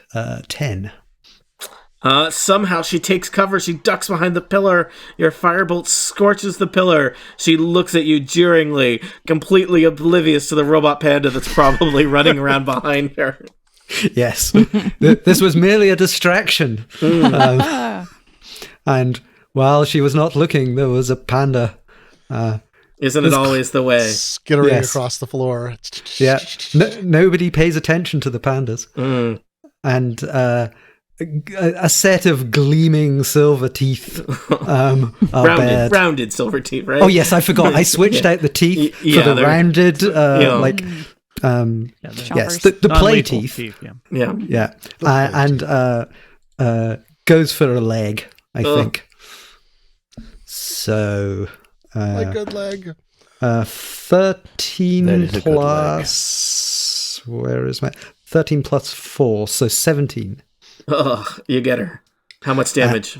That is 1d8 plus 2 of almost biting your leg off damage. That is an 8. She hits the ground howling at the robot panda. Am I wrong, or did mauling the her robot leg. panda just kill half of them? Yes. I think yes. I think Samson Jothem gets to claim those on his board. The announcer cries out, because he's a crier, it's what he does. And so the 5 Assassins Adventuring Company is victorious. The crowd seems mildly entertained. And so you have survived the battle of the Tournament of Champions. Even those of you who were knocked out are nursing your wounds. There is the ceremonial lining up and handshakes between opposing teams, and the unofficial. The Chamberlain of White Sparrow. He is a dignitary who's kind of the representative of Lord Marlin White Sparrow. Approaches you, and he congratulates you on your victory. Well done, well done. Lord Marlin was very entertained. The purse is a prize of 20 gold pieces to all those who remain conscious at the end of the fight. He hands you a sack of money. I guess I'll hand that to Krong. Krong is apparently the de facto leader of your group. Thank you. I went unconscious, though, so this had better go to the guy with the panda. And I hand it off to Samson. And so you do. And he says, and of course, your lodgings for tonight at the inn will be covered by the White Sparrow family. It's our honor. And a formal dinner to be held tomorrow after you've had a long rest at the White Sparrow Keep. Well, I take That all the gold sounds pieces, and there's a small slot in the top of the panda, and I just start feeding the gold pieces in. I one walk by over one and say, into- I would like my 12 or my 20 gold Yes. pieces. I can't count very well. Yeah, me too. I turn This is basic. I turn the panda upside down and shake it until all the money comes back out again. I didn't know And how then much money I was supposed to start with, so I don't think I started with any. So now I have some. I am Brinley Ottershot, Chamberlain of White Sparrow. I will see you at 6 sharp tomorrow. Great. Any That questions? sounds All right. Grimly Awesome. Ottershot. Brinley I look forward to Ottershot, it. What? loyal servant of the White Sparrow family. Does that mean your ancestors shot otters or were shot by otters? Where do names really come from? They come We can talk from what more your tomorrow. ancestors I- did. I knew Oh. some badger coots. I knew some badger coots in the next city. Are you related to them? I don't think I am. I'll be going now. And he heads off across the arena. So, I don't know what it is. We tend to Typical drive otter people shot away. behavior. So you have some money that you can fight over. You have a night to recuperate, and then you've been asked to assemble at the White Sparrow Keep tomorrow for, I don't know, some level of formal dinner. Were we revived to any great degree? Do we have like 1 hit point? What's up with that? You have 1 hit point, But then boy. we're going to take a long We rest. had a long rest. And we have a long rest. and you're gonna take a long rest Yeah. tonight. The dinner is specifically for tomorrow, not tonight, because I'm a kind and generous dungeon master. Not like Erica. Erica would have made the adventure start tonight. Maybe. Yep. I would like to head would say to yes. the inn. New companions. Shall we sup? Yeah, but everybody else has got to do the fighting. I got 1 hit point. Like, You will be, if you get a full night's Carry sleep, me. Glenn, you'll All feel right. you'll be fully No, I mean restored. like tonight. I just want to go to the Yeah. inn and have some dinner and then I'm get just some rest. worried about the. It's All right. possible to go to an inn without getting in a fight. Is it? Hmm. All right. that's I've not heard my stories, very boring stories. It's I always have somebody never- starts playing on the harpsichord really fast, and then there's a fight. And I then don't they know stop what playing the happens. harpsichord when somebody walks in. I know. I've never been in a And so fight in you an inn. head to the Evershady Tavern, the only tavern in White Sparrow called the Evershady Tavern because it is in the shadow of a large giant hand that we don't talk about too much. We Did try not not to notice dwell on that it. giant hand. I don't remember. Giant hand. Don't Look, remember just, hand. don't focus on its 6 fingers or its cyclopean paw. Anyway, there is adjoining the tavern, owned and operated by the same person, is the Summer Spring Inn, where there's underground hot springs. Perhaps you'll go there, since, your bill is being covered and, you pretty badly, some of you took some wounds, and recuperate there, and spend a nice evening in the tavern on somebody else's bill.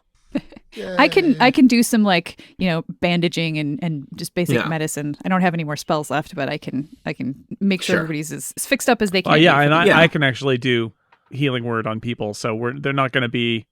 I've got spell slots left, and we're going to take a long rest, so everybody's okay. I bought some candy floss with me. I brought some with me, and I'm going to put it in the spa, and then I'm going to eat it while it's floating. It'll be, oh, wait, where'd it go? That is not sanitary. Is there anything else you would like to accomplish with your downtime between now and the dinner at 6 o'clock tomorrow? I'm going to use my Tinker's tools to just do a little repairing on the Panda old maintenance, Panda. got it? Yeah. You've got to oil them. I want to ask him. I'm new here. What is that creature or thing? It is. Have you heard of technology? I'm not familiar with that god. Well, it's a god, you might say, of a sort that we worship, and it provides much bounteous gifts, such as this not gun that I have. How does technology feel about the undead? I think it feels that it can get rid of them fairly effectively. Well, I approve. I pat the panda on the head. The panda reacts in an appreciative manner and flips on its tummy, sort of exposing. I jump back a little bit. What just happened? It's just it wants you to touch it. That's all. All right, I rub its tummy. This creature reminds me of some of my family, but I can't exactly put my finger on it. No, he doesn't want me to put my finger on it.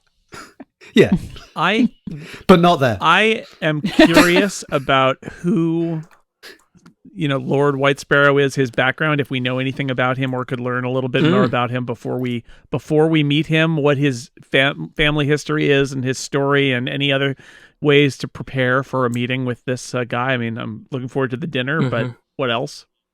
Yeah, sure. Maybe there's some poster up in the pub that explains. Is there some way that you would like to learn about Lord Marlon White Sparrow? Chatting with I found the this locals. book there's a book in the gift shop called "All You Need to Know About Lord White Sparrow." But we're afraid. Did you to pick ask. that up before we got here? There were tourist That's helpful. brochures in the last It's game. it's like a little display of many books. Yeah, explain that because you didn't want us talking about it. I say a lot of things, Monty. It's hard for me to keep track of them. So, Cool Cat, why don't you give me some kind of charisma-based check for chatting with the locals about Lord Marlon White Sparrow? What kind would you like? I don't know. You can just do straight-up charisma if you'd like. All right. Alas, that is only an 8. So you chat with some of the folks in the tavern, and the general sense is that Marlon White Sparrow, he's youngish. He's mid-30s that's youngest as far as lords go. There's not many left in the White Sparrow family at this point. He's unmarried and doesn't have any heirs. He is the 14th in the White Sparrow line, and he's generally well regarded among the people of White Sparrow. He's pretty hands off as far as a lord goes. That seems to line up with what you know so far, having been in and around White Sparrow for a little while, and not really you've certainly never directly encountered him, but don't even encounter many of his kind of his servants or his staff. So he's pretty laissez-faire as far as the ruling of White Sparrow goes. Got it. Would anyone else like to investigate things related to Lord Marlon White Sparrow? Nope. All right. I would Not like me. to buy drinks for the brown mead kids if they're still in town. Oh yeah, they're there. They're like you guys. They're kind of sitting in a puddle of their own blood in the tavern. Me too, but you guys Yeah. fought well. Here are some drinks. Wow, I thought you were a terrifying monster, but you're pretty cool. Yes. Think that. It is correct. Please enjoy your libation. I will send over another drink on the panda, just sort of walking over with the drink balanced very carefully on its back. Okay. So it's people are in good spirits. They've been mildly entertained. No caravans have been attacked today. This is a good day in White Sparrow as far as things go. Yeah. I can't imagine anything's going to go wrong then. Nope. I've Anything else you'd like to do? What's I have with the plus 3 hand? charisma. Should I? I got plus 3 charisma. Should I roll to chat people up or? Sure, go for it. All right. What do I roll? A d20. Yep, and then add 3. All right. Oops. I got 13 plus 3 is 16. What kind of things do you want to chat with them about? Oh, shiny things. No, I want to ask them about anything we should be worried about in local politics, so we don't offend anybody. We don't want to get involved in religious disputes. Land dispute, property dispute, taxation. Lord Marlin. Well, he is the Lord, so make sure you show him the respect he is entitled to. In fact, he's a little the White Sparrows. I don't think Marlin so much, but they used to be more important. Now they're just a local lord, so they're a little touchy about formality and being respectful of that. But he's I think you'll have an easy time. He likes adventurers. He just loves to hear your stories, and he wants to know adventurers. He trying to live vicariously through you. How does he feel about the undead? We got somebody who's a little sensitive about it. I just want to make sure there's not I think a bunch of zombies up there. Or... I don't think so. Right, no one has asked that question before. I suspect, like most of us, he is generally anti-undead. This is the farmer that you're questioning at the bar somewhat nervously, suddenly checking everyone in the room for any signs of undead. He looks very suspiciously at Krong. No, he's fine. All undead are evil. Every single Excellent. one. Just Excellent. like the bugbears.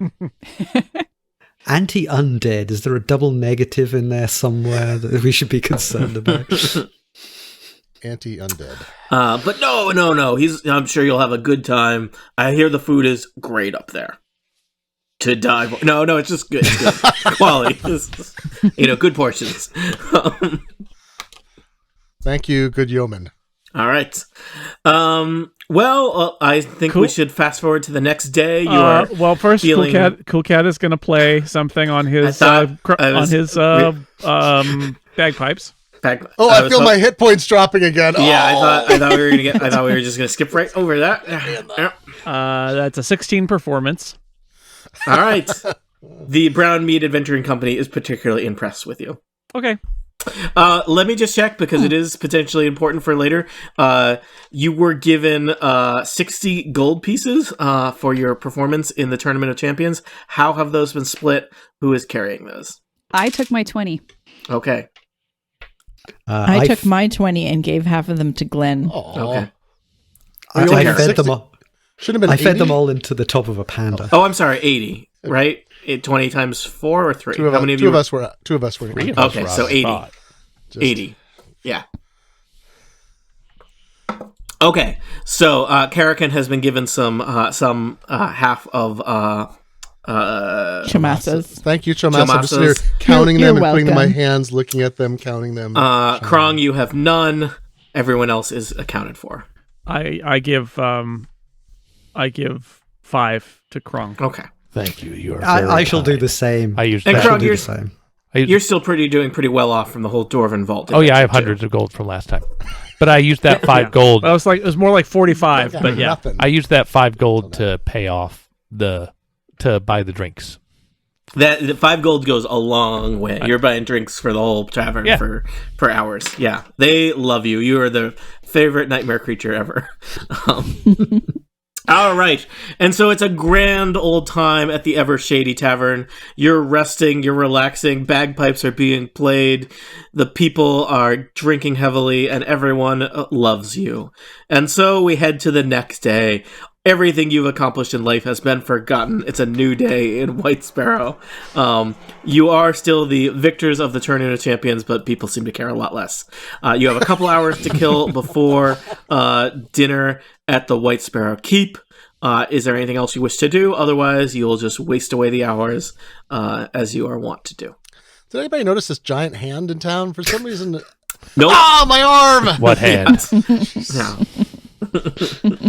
I think Krong loves being by the Shadow Tavern because he can always just hide, and we don't even know he's there. Yeah, that was very impressive. I've never met a bugbear before, but it was very impressive watching you in battle. It was even more impressive when I couldn't see you in battle. Thank you. My race has learned to hide from the torches and pitchforks of an angry world. Mm.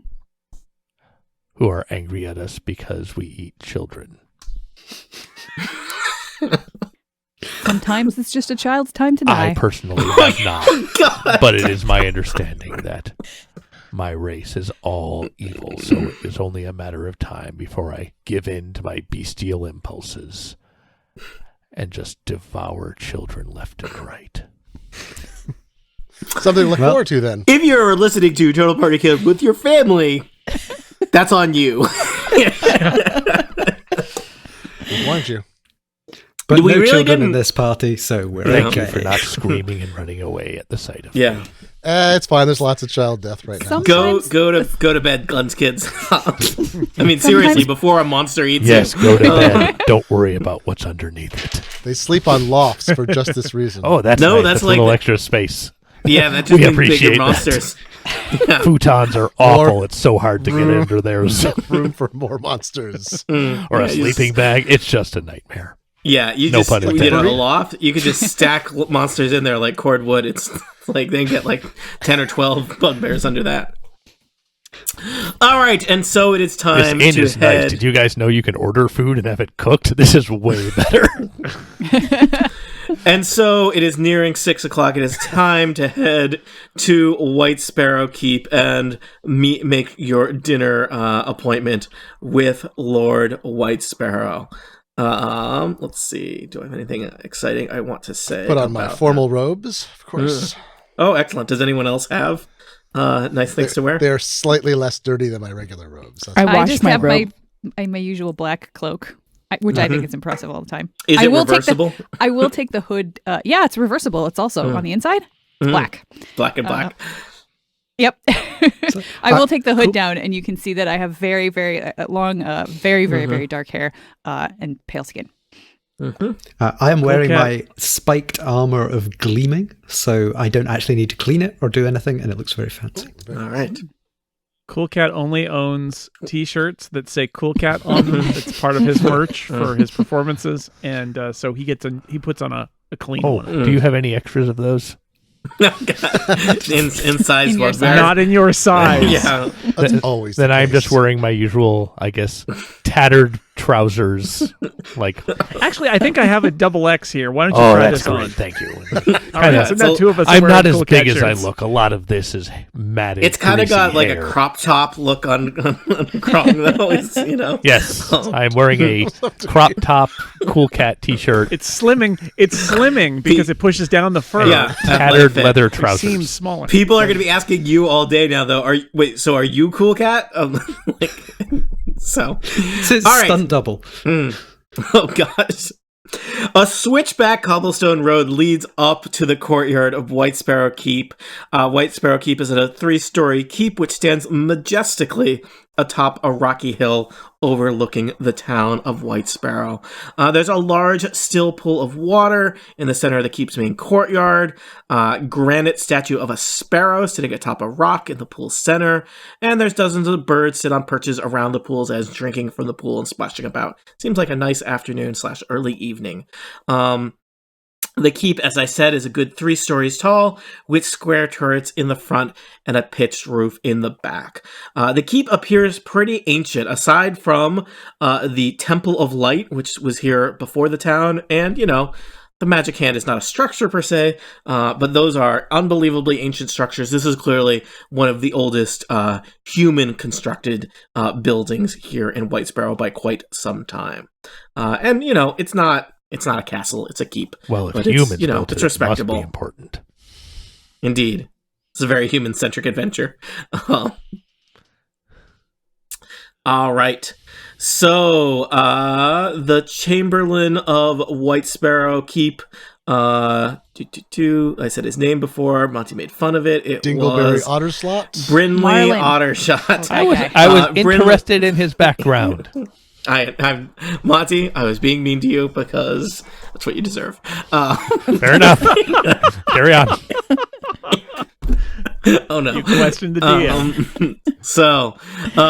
Brindley Ottershot is the Chamberlain, so he's kind of the head of the staff, and he welcomes you in and gives you kind of a dreary tour through the main hallway of the White Sparrow Keep, pointing out several dreary portraits of various White Sparrows that Lord Marlin is descended from, and takes you into a large banquet hall where there is a very long table and a relatively small number of you. It is because the dinner is you, Lord Marlin White Sparrow, his nephew, Pennon White Sparrow, and then a few staff coming and going, serving you food. There is plenty of food. It's chicken, and Lord Marlin White Sparrow is very enthusiastic to meet the adventurers he saw fighting yesterday. It's so good to have adventures here in the keep because, you know, I'm practically an adventurer myself, and I'm thrilled to meet you. It was great to see you fighting. Even you two that got knocked out, I could tell how fierce you were. And, you know, you were the victor, so it's my honor to have you here and to toast you here in White Sparrow Keep. I raise a glass. Yes, it is an honor cheers it. for us to be invited here into your fabulous home. You have a very nice town. Oh, thank you. It is, you know, I mean, I can't take credit for it. It was my ancestors who started all of this, and I just try and carry on their good work. I am the 14th White Sparrow. I'm sure I will not be the last. And, you know, we have a grand and proud history. You know, my originally the White Sparrows, they were true royalty. I mean, they were kings, lords, true lords. I mean, I'm just kind of a local lord now.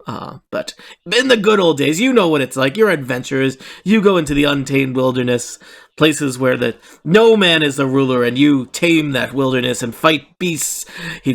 Or monsters. Oh, no, I mean not bugbears is what I'm saying. Goblins probably. I fought bugbears. It's fine. Okay, but please tell me some stories of your adventures. Well, you know, I was part of the group that got rid of those night terrors. I can't remember what they're called now for a previous adventure. Nightblades. They came back and they were harrowing the village. And, you know, my team, we went in there, we got covered in mud, we lit things on fire. Mud, that's so great. We took care of your problem. I'm not even sure anyone told you about it because it was just kind of a little ways away. Oh, I got a briefing from the Sheriff Ruth, and you good. know, She's great. The four of us went down in the dwarven vault and stopped the marauding monsters from coming into town. Oh, Reid-Quarrell, I think we'd all like to hear about the many adventures you've had. Well, I don't think of them so much as adventures. I just like to cast out the abominations scourge of undead wherever I found them. You must have cast out some amazing abominations in your time, I bet. Well, mostly skeletons. I have to say, I have friends in the clergy who have fought really, really tough things like liches. But I am fairly new to adventuring. I'm mostly traveling the country and looking for undead to re-kill and visiting graveyards. I really appreciate seeing how a town lays their dead to rest. I wish you had been with us when we were down in the mine because it was all full of undead down in the mine. We killed them all. Oh, and, good for you! I clap. And then blew up their whole Black Sun cult building. Is it just me, or are there a lot of dancing skeletons these days? Because I feel like everywhere I go, I don't know how they learn the dance moves. They have no brains. They're undead, but they're always dancing. And everywhere you go, you hear that spooky vibraphone. Tony, is this a clip show? Finally, an adventure I don't have to run. Bad news headed for. Do you remember when? Yeah. No, this is a draft. Marlin is like, oh, so great, interesting, so much death and undeath. This is fascinating. You see, I'm curious about this myself because, you know, well, underneath the keep there are tombs of the various White Sparrows that came before me, and they say there's some important treasures under there, and one of these days I'm thinking I'll go and explore them. But we'll save that talk for another day. Tell me more of your grand adventures. No. I would love to hear about these tombs. Are they stone? Are there statues on top of them of your relations? Well, they're vaults where the White Sparrow family has been entombed in the catacombs beneath this keep. They're all sealed up. So, hypothetical question. If any of your My ancestors... favorite kind of question. If any of your ancestors happened to be undead, if we encountered them, how would you feel about that? Shh, that's a terrible insult. Watch out. Well, I did say I like hypothetical questions. I can't say I like that question. I mean, I guess it's confused. I mean, I like immediate relative, like if it was like my father or an uncle, I guess that would be complicated. I mean, if it was someone I had known in life. If they are but undead, if it was like, they are no longer your father or your oh, friend. you're right. And so they are tormented, and it would be better to help them pass on. Yes. And if Good they were catch, from a good previous catch. generation, well, I mean, I didn't know them, so, you know. I mean, We just hypothetically wanted to clear up that little matter. oh, yeah. And you, how do you feel about the undead? Is this okay to talk about at dinner? I don't know. What is it? This adventure talk is a bit rough. I have a -1 to charisma. I don't care what's right for dinner.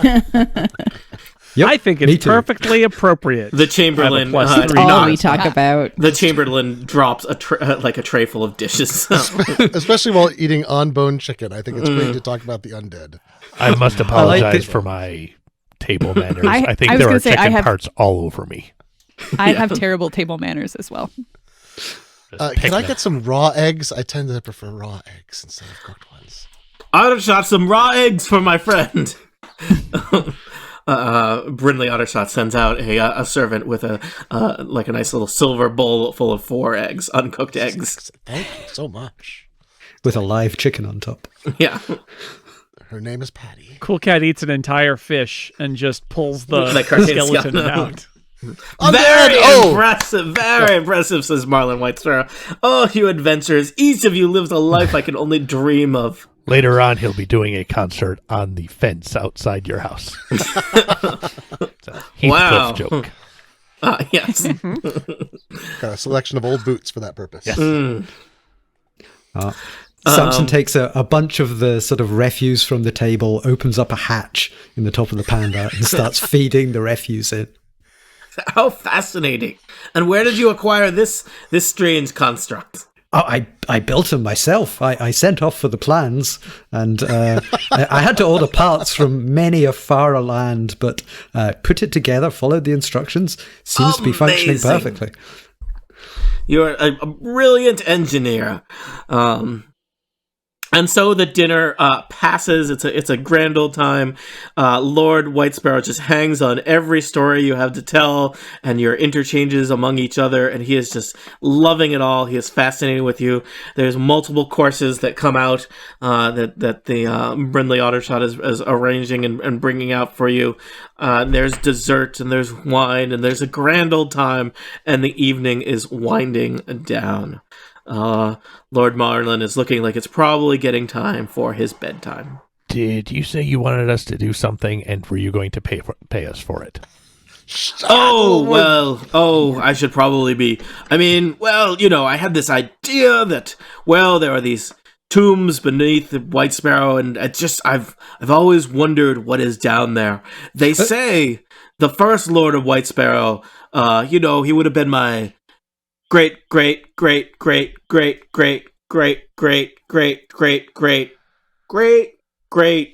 grandfather, Lavendius White Sparrow. He was a true king in his days, and they say his crown is down there somewhere. You know, I mean, being a lord is great, but it's no king. You know what I mean? So yes. If we legally, this, those things are very distinct, and I don't know how things work here in White Sparrow. Sparrow. Do you get promoted just because we find a crown? Yes, that's what. Yes, I do. All right. I would count it an honor. Does to anybody who has of that this. crown become a king? That's a hypothetical question. You should love it. Well, I mean, really, in order to be a rightful ruler of White Sparrow, you would need to be a White Sparrow. Pennon, you should go to sleep. Brindley, please take Pennon, my nephew, off to sleep. He's so quiet and tired. Brindley gives you rolls his eyes as he escorts the 13-year-old nephew off to sleep. I liked him. Yes, he was so chatty. Really got to know him. Yes, he can't get an earshot in. I loved his accent. And that story he told, so fascinating. But getting back to the point, are you going to pay us for this? Oh, well, I mean, it's probably not a good idea to do this tonight. I have been drinking a little bit. Perhaps we should do this another time, but I'm sure we could make some kind of arrangement. Brindley's not going to be a fan of this. Maybe we should do this now while he's busy. Why? Oh, he is so boring. He's always telling me what to do and what is proper and what is not protecting dangerous. You from things. Protecting me, protecting the worst. White Sparrow name. Keeping you from wasting the treasury on... Anyway, go on. Yes. Let's to the basement. Yes. Fantastic. Hooray, to the basement. Lord Meyer. Well, hold on a second. He opens the front door and kind of shouts over his shoulder, "Great seeing you all. Goodbye. I'm off to go to sleep myself. I don't need to be checked in by any Chamberlain." And he closes the door noisily. He says, I like this guy. way. Step. My kind of lord. Say bye.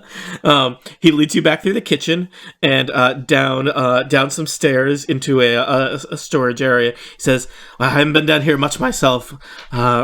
Brindley says it's not proper, but this is the basement, and well, I believe that there is a sub basement around here somewhere, and down off of the sub basement are all of the sealed ancient lost tombs of the White Sparrow family."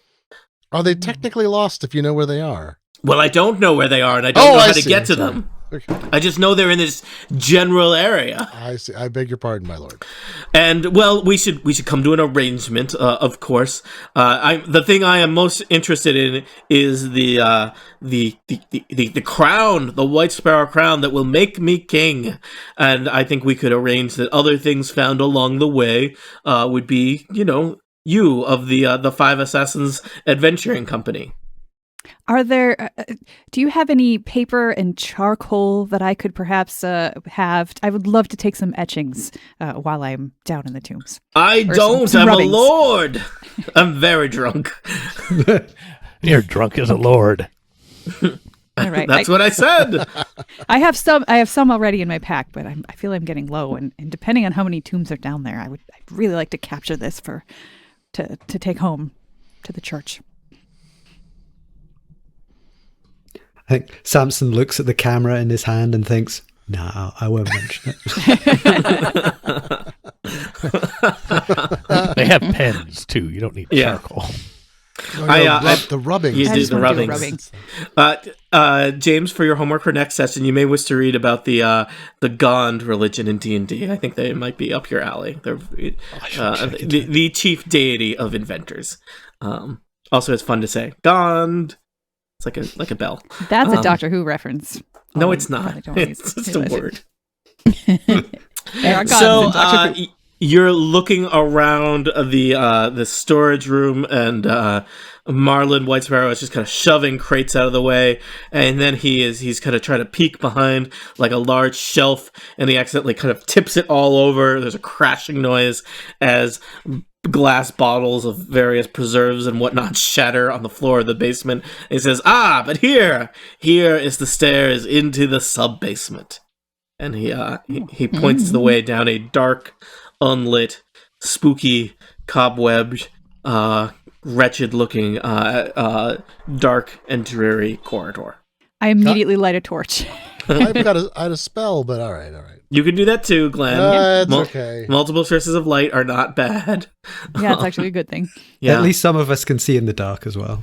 Yes. Yes, I knew we would find it. That I can also Chamberlain. cast light, so if anybody needs an object turned into light, I can do that for That's them. what I can do too. Yes. Sorry. Brindley tried to hide it from me clearly, but well, after you, it is Lord Marlon White Sparrow is not really an adventurer or combatant, so he is just kind of accompanying you.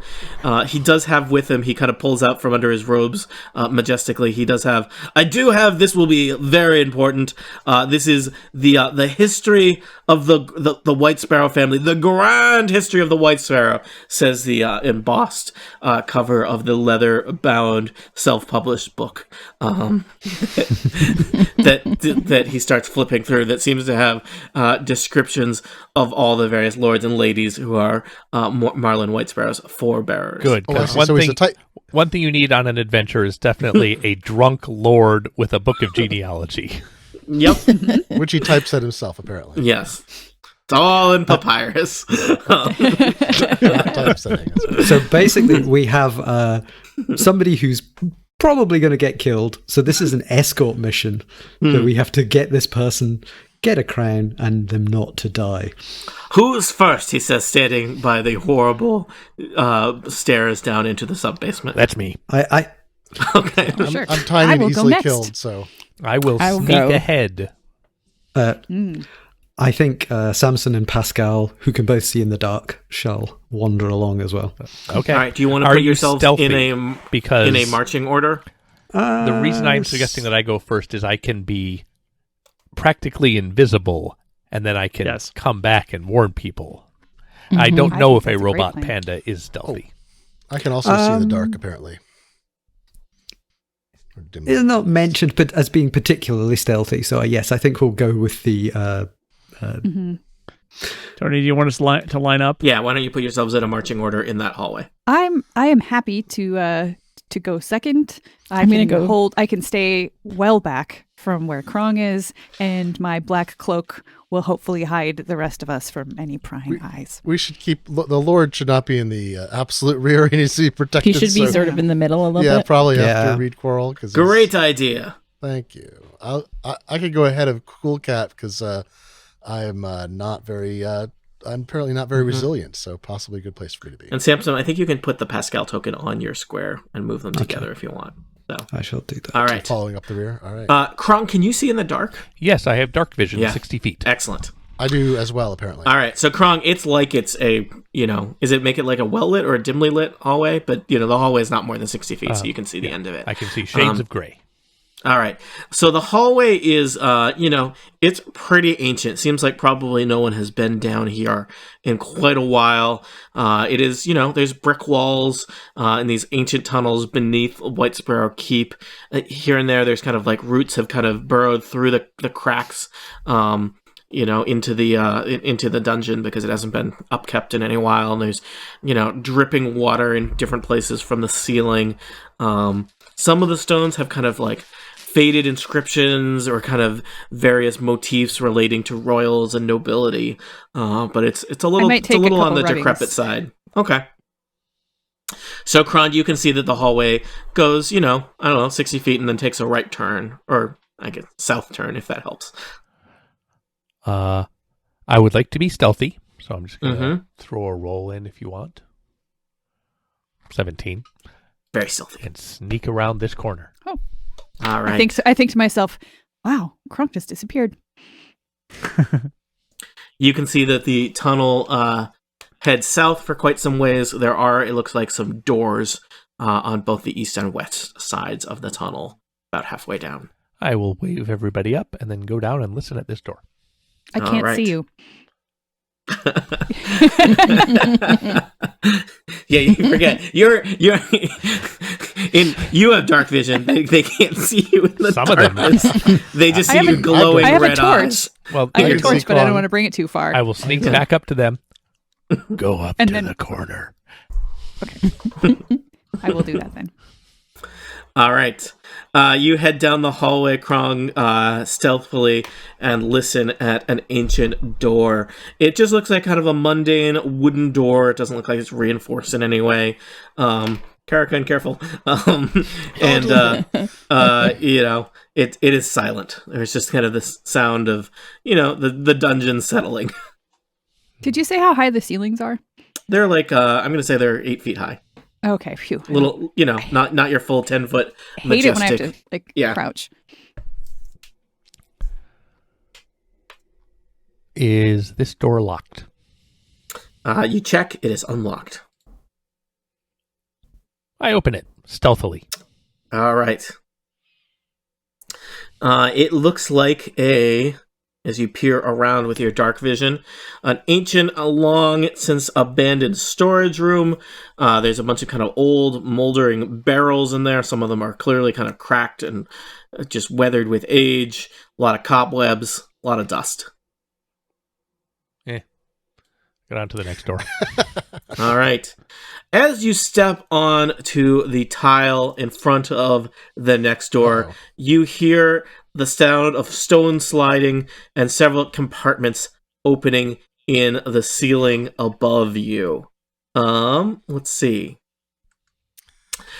Several bolts fire out of the ceiling and walls of the tunnel. I'm going to say that Krong and Reid-Quarrell are the only ones in danger of being hit. Krong, ooh, that is an 18 and a 21. Both of those will hit me. All right.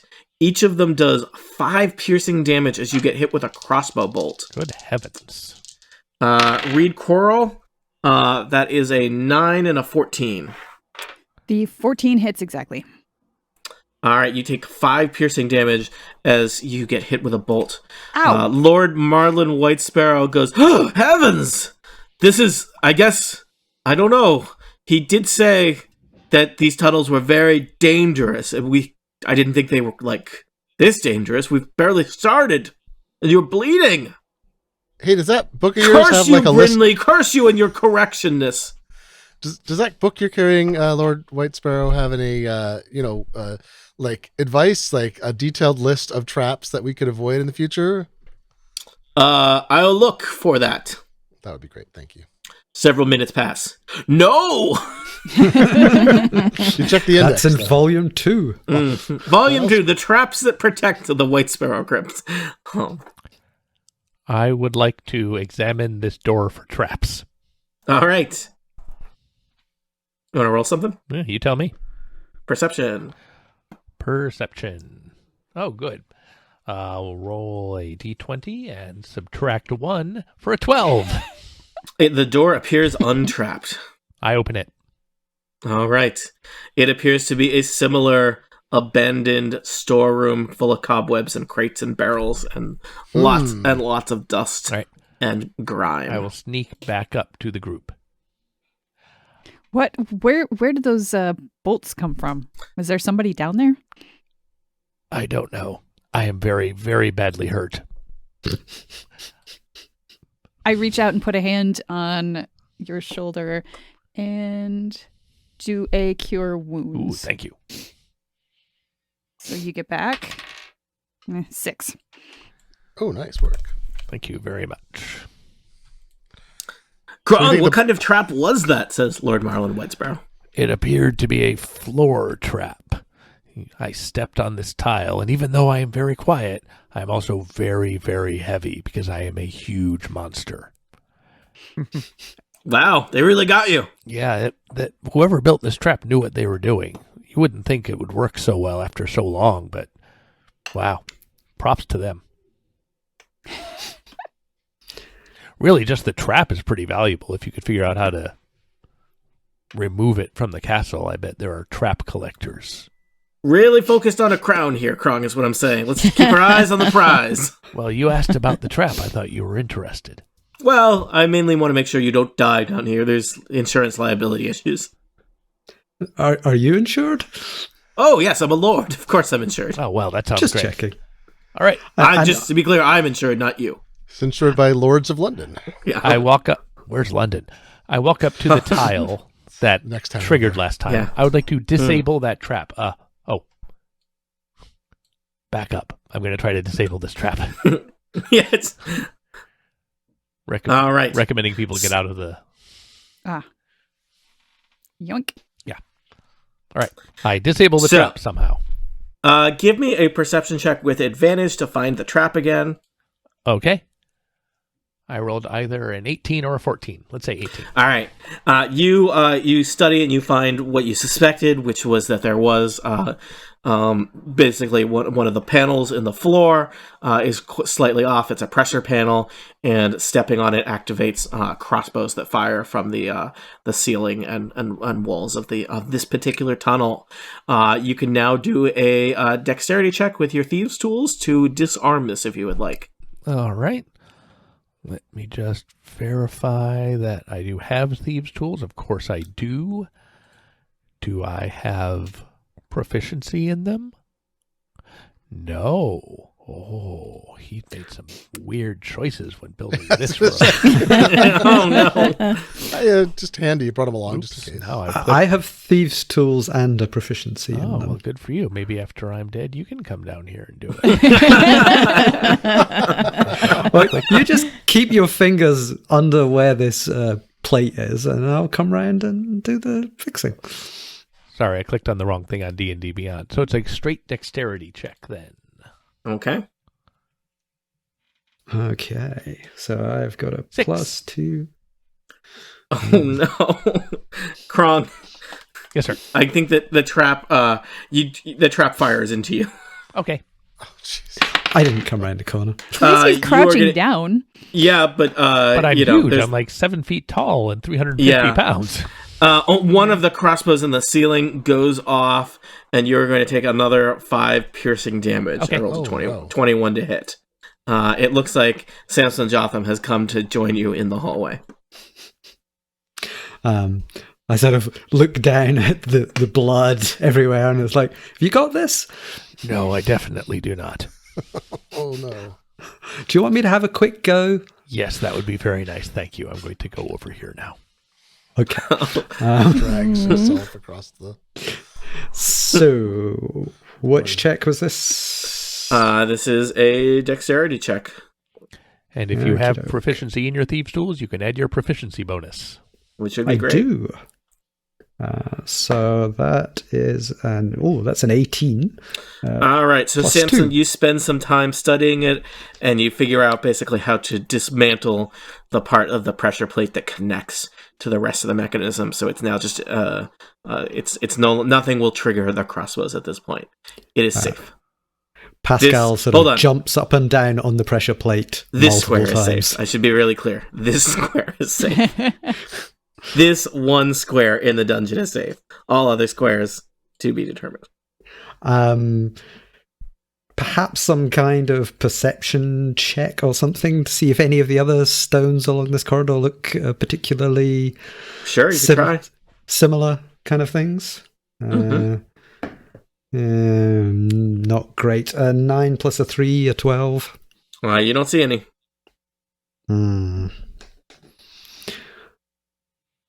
What is your I, light source down there, or do you see in the dark?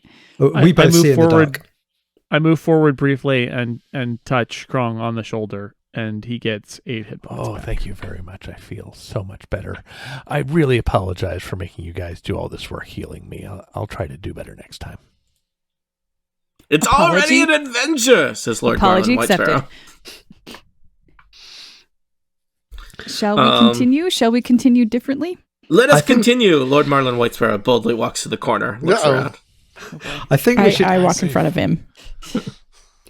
We'll continue down the corridor, looking very carefully as we go. I have good perception. If you tell me what the trap sort of looks like, maybe I can. I describe every intimate detail of this trap mechanism in a 15-minute montage. Okay, a lot of pictures on, Yeah, I was wondering napkins. I was wondering how the wake up. crossbows automatically rewound. I wondered how the crossbows automatically reloaded. They're very inventive. Picture 1,000 this years. tile, but not covered in my blood. Yes, there's like a blackboard, there's diagrams, there's like ribbons. I roll a red 20 ribbons. after that thorough explanation. Even All with getting right. bored. Chomasa, after that thorough explanation, you notice that the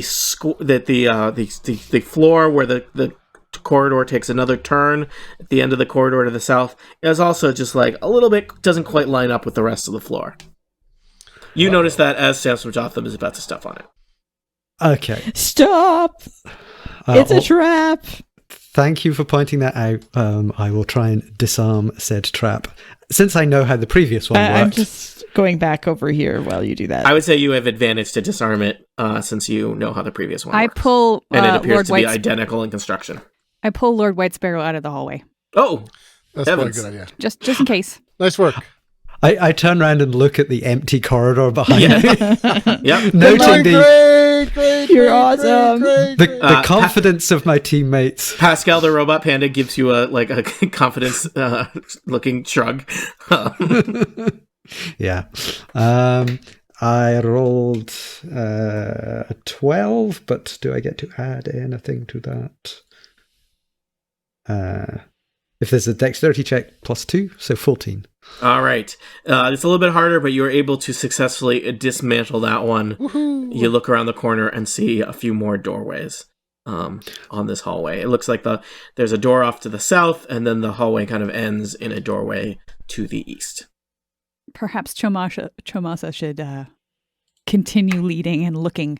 Yes, I think Okay. the eyes of the operation will. here. Actually, I will stay here. Lord White Sparrow, Rolling. catch I up. lead Lord Marlin. I don't want Lord Oh, Marlin in the I back, rolled so a I lead him in 7. front of us. I rolled a 7 join us. perception. Here, I'll Go make it this so hallway. any of you can...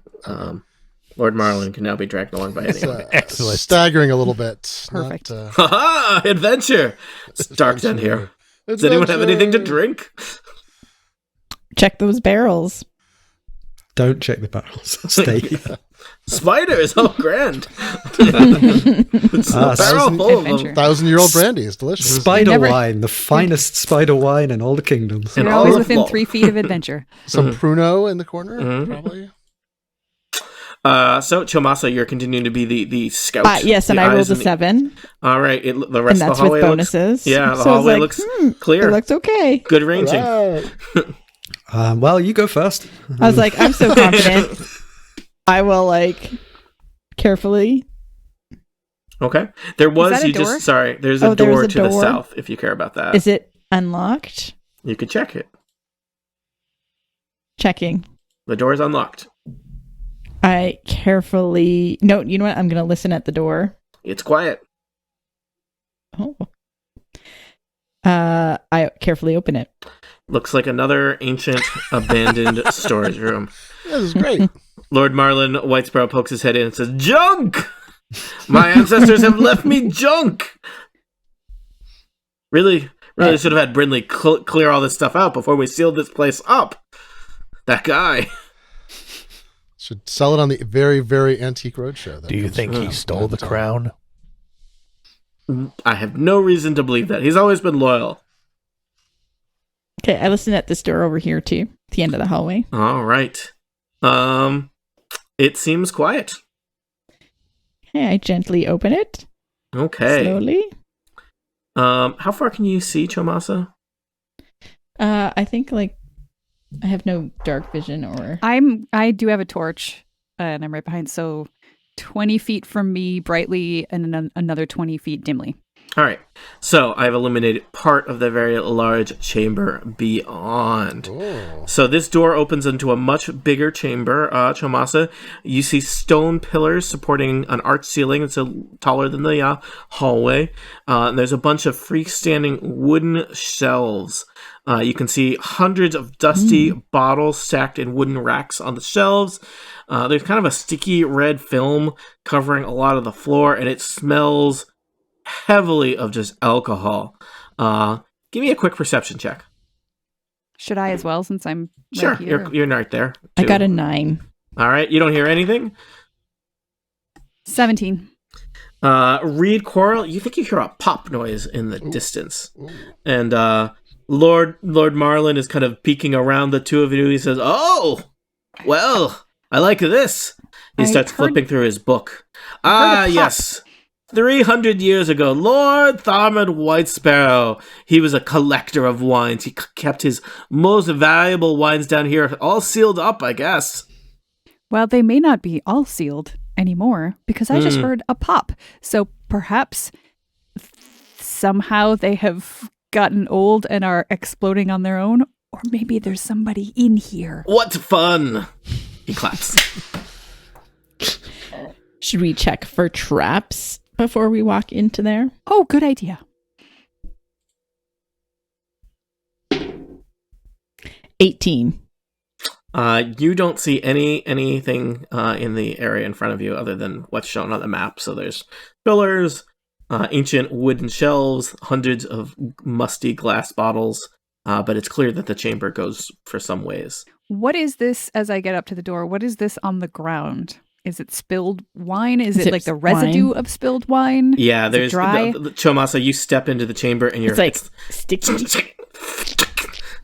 yeah, Ugh, there's it's like like this gross red film on It's the cheap on the, movie theater. yeah. This better not get on my robe. And yeah, you want to keep your robe kind of cinched up to make sure it doesn't drag. I like Yeah. to put a knot in it. Yeah. And the air is just, it reeks of old alcohol in here. Does it smell I tell vinegary everyone. or does it smell like it's still like drinkable wine? I think it probably smells vinegary. There is like, it's almost like there is almost a vapor in this room, Chomasa and Reid-Quarrell. Wow. Samson says, we should probably avoid flames in this general area. Well, okay, I douse the torch. I always try to avoid flames. Because we also Fire have some hot. things like some things that are glowing from Yes. the Stick magic with the users. magical light, I think, rather than the So flammable. Chomasa and Reid-Quarrell don't have a source of light right now, though. I know. right? just like I And just not- looked Well, at nor- you can't see, right? And do you I'm not like, I have can't- dark vision? I do not I have dark don't. vision. So Okay. the light is coming Cool- from Cool whoever's Cat coming. hops into the room Oh God, Yay. you're getting because it's dark in there, red film on your And- mascot paws. and he's going to look around. All right, I'm gonna reveal more of the map because you've got dark vision, right? And so it's still dark in there. So they can't see me, or they could barely see me if there's somebody in there. Yeah. So you can see further. You can see the edges of the chamber to the north and south. It does look like it goes away to the west. And give me another quick perception check, Cool Cat. 19. You hear another pop noise. That was Where's it coming from? coming from the darkness to the east. Oh, good. And you can even see there's kind of a kind of a stream coming from the east. It looks like whereas there's just this kind of film over everything in the chamber where you are, it looks like there's more of a pool of liquid on the east side of the chamber that you can't quite make out Ooh, beyond free your, move. I'm your going to step vision. forward and see if I can see more and if I can see what's making the popping sound. Okay. I think Samson and Pascal will I'm follow up staying close to the because light. they can see in the dark as well. So I can see in the dark too, so I'm coming in. Well, okay, so did And so your dark earlier vision was like 60 feet? earlier 60 Glenn said feet, Carrocon yes. had cast light as well. Is that still oh the no, case? I discussed it. Okay, well, I wouldn't have doubted the torch if there was no other light source whatsoever. Well, didn't we think there was a little glow? I can so. cast light. Somebody has a Or was it glow. Samson? I think Carrocon cast. Let's say Carrocon cast light on a coin or something, and he's Okay. been in the back. Okay. All right. Fair. So between your dark vision and your light, you can see kind of around. It does seem like maybe not a great idea to do anything flame-based given how thick the alcohol vapor is in here. And you can see kind of a strange shimmering pool, Cool Cat, in the northeast chamber, northeast corner of the chamber. It seems like there's another pop and you see a bottle on one of the racks kind of just shatter as if from age, and the liquid drops down into it. But there's this weird kind of glistening, almost shimmering pool in the northeast corner of the wine cellar of wines that are collecting and mingling. I would like to do a perception check and see if there's something strange about the shimmering, glistening pool. All right. That's just gonna be a 9. All right. It looks red. Should I And also? I've taken my boomerang and I brought out a boomerang and cast light on it so that I'm using it as a torch essentially, but it's magical. Should Okay. I also cast a perception check because I can see into the distance as well? Sure. In the dark. Would you like to move forward, Carrocon, and look at I'll stuff? go up and make it up there a little bit closer, and I'm going to Okay. cast roll 20 here, and I got an 11, and I have no extra perception on top of that, unfortunately. Nope. It just looks weird and shimmery. And Carrocon, oh no, Carrocon, as you are staring at the pool kind of slides forward and stares back into you. Yeah. Neat. Maybe it wants to be my friend. Spoiler, it does not. Remember, Not I just a said spoiler, it's spoiled. don't use fire. I think we should use fire. All right. I will stab on. this pool of liquid. So you are startled, Carrocon, as like kind of a pseudopod rises out of the pool and slaps you in the face. Hey, what'd I do? 15 versus armor class. 11. Pseudopods. Why is it always All right, pseudopods? you take 9 bludgeoning damage as it just hits you in the side of the head, Man, I was and not. 3 acid damage as your face sizzles. I got 1 hit point left. Well, that was a good start. Wait, I'm sorry. What were the top? It was 9 plus. 3, I think. Oh, I'm sorry. I am now dead. You're not dead. You're unconscious. Wait, 9 plus 3. No, 12. I beg your pardon. I've 1, so I'm You're barely one. hanging in there. Big difference. Big difference. Sorry. All right. What is going on? What have you done to invoke the fury of this old wine? Will you be murdered by spirits here in the? You had been, you thought there would be the I see what you undead. did It's the other creepy kind of spirits that seeks to kill you. Is this all just some kind of trite moral lesson about the dangers of drinking and then going into an abandoned crypt underneath a lord's house? Is that what we do here on this podcast? For answers to questions such as these, tune in next time to Total Party Kill.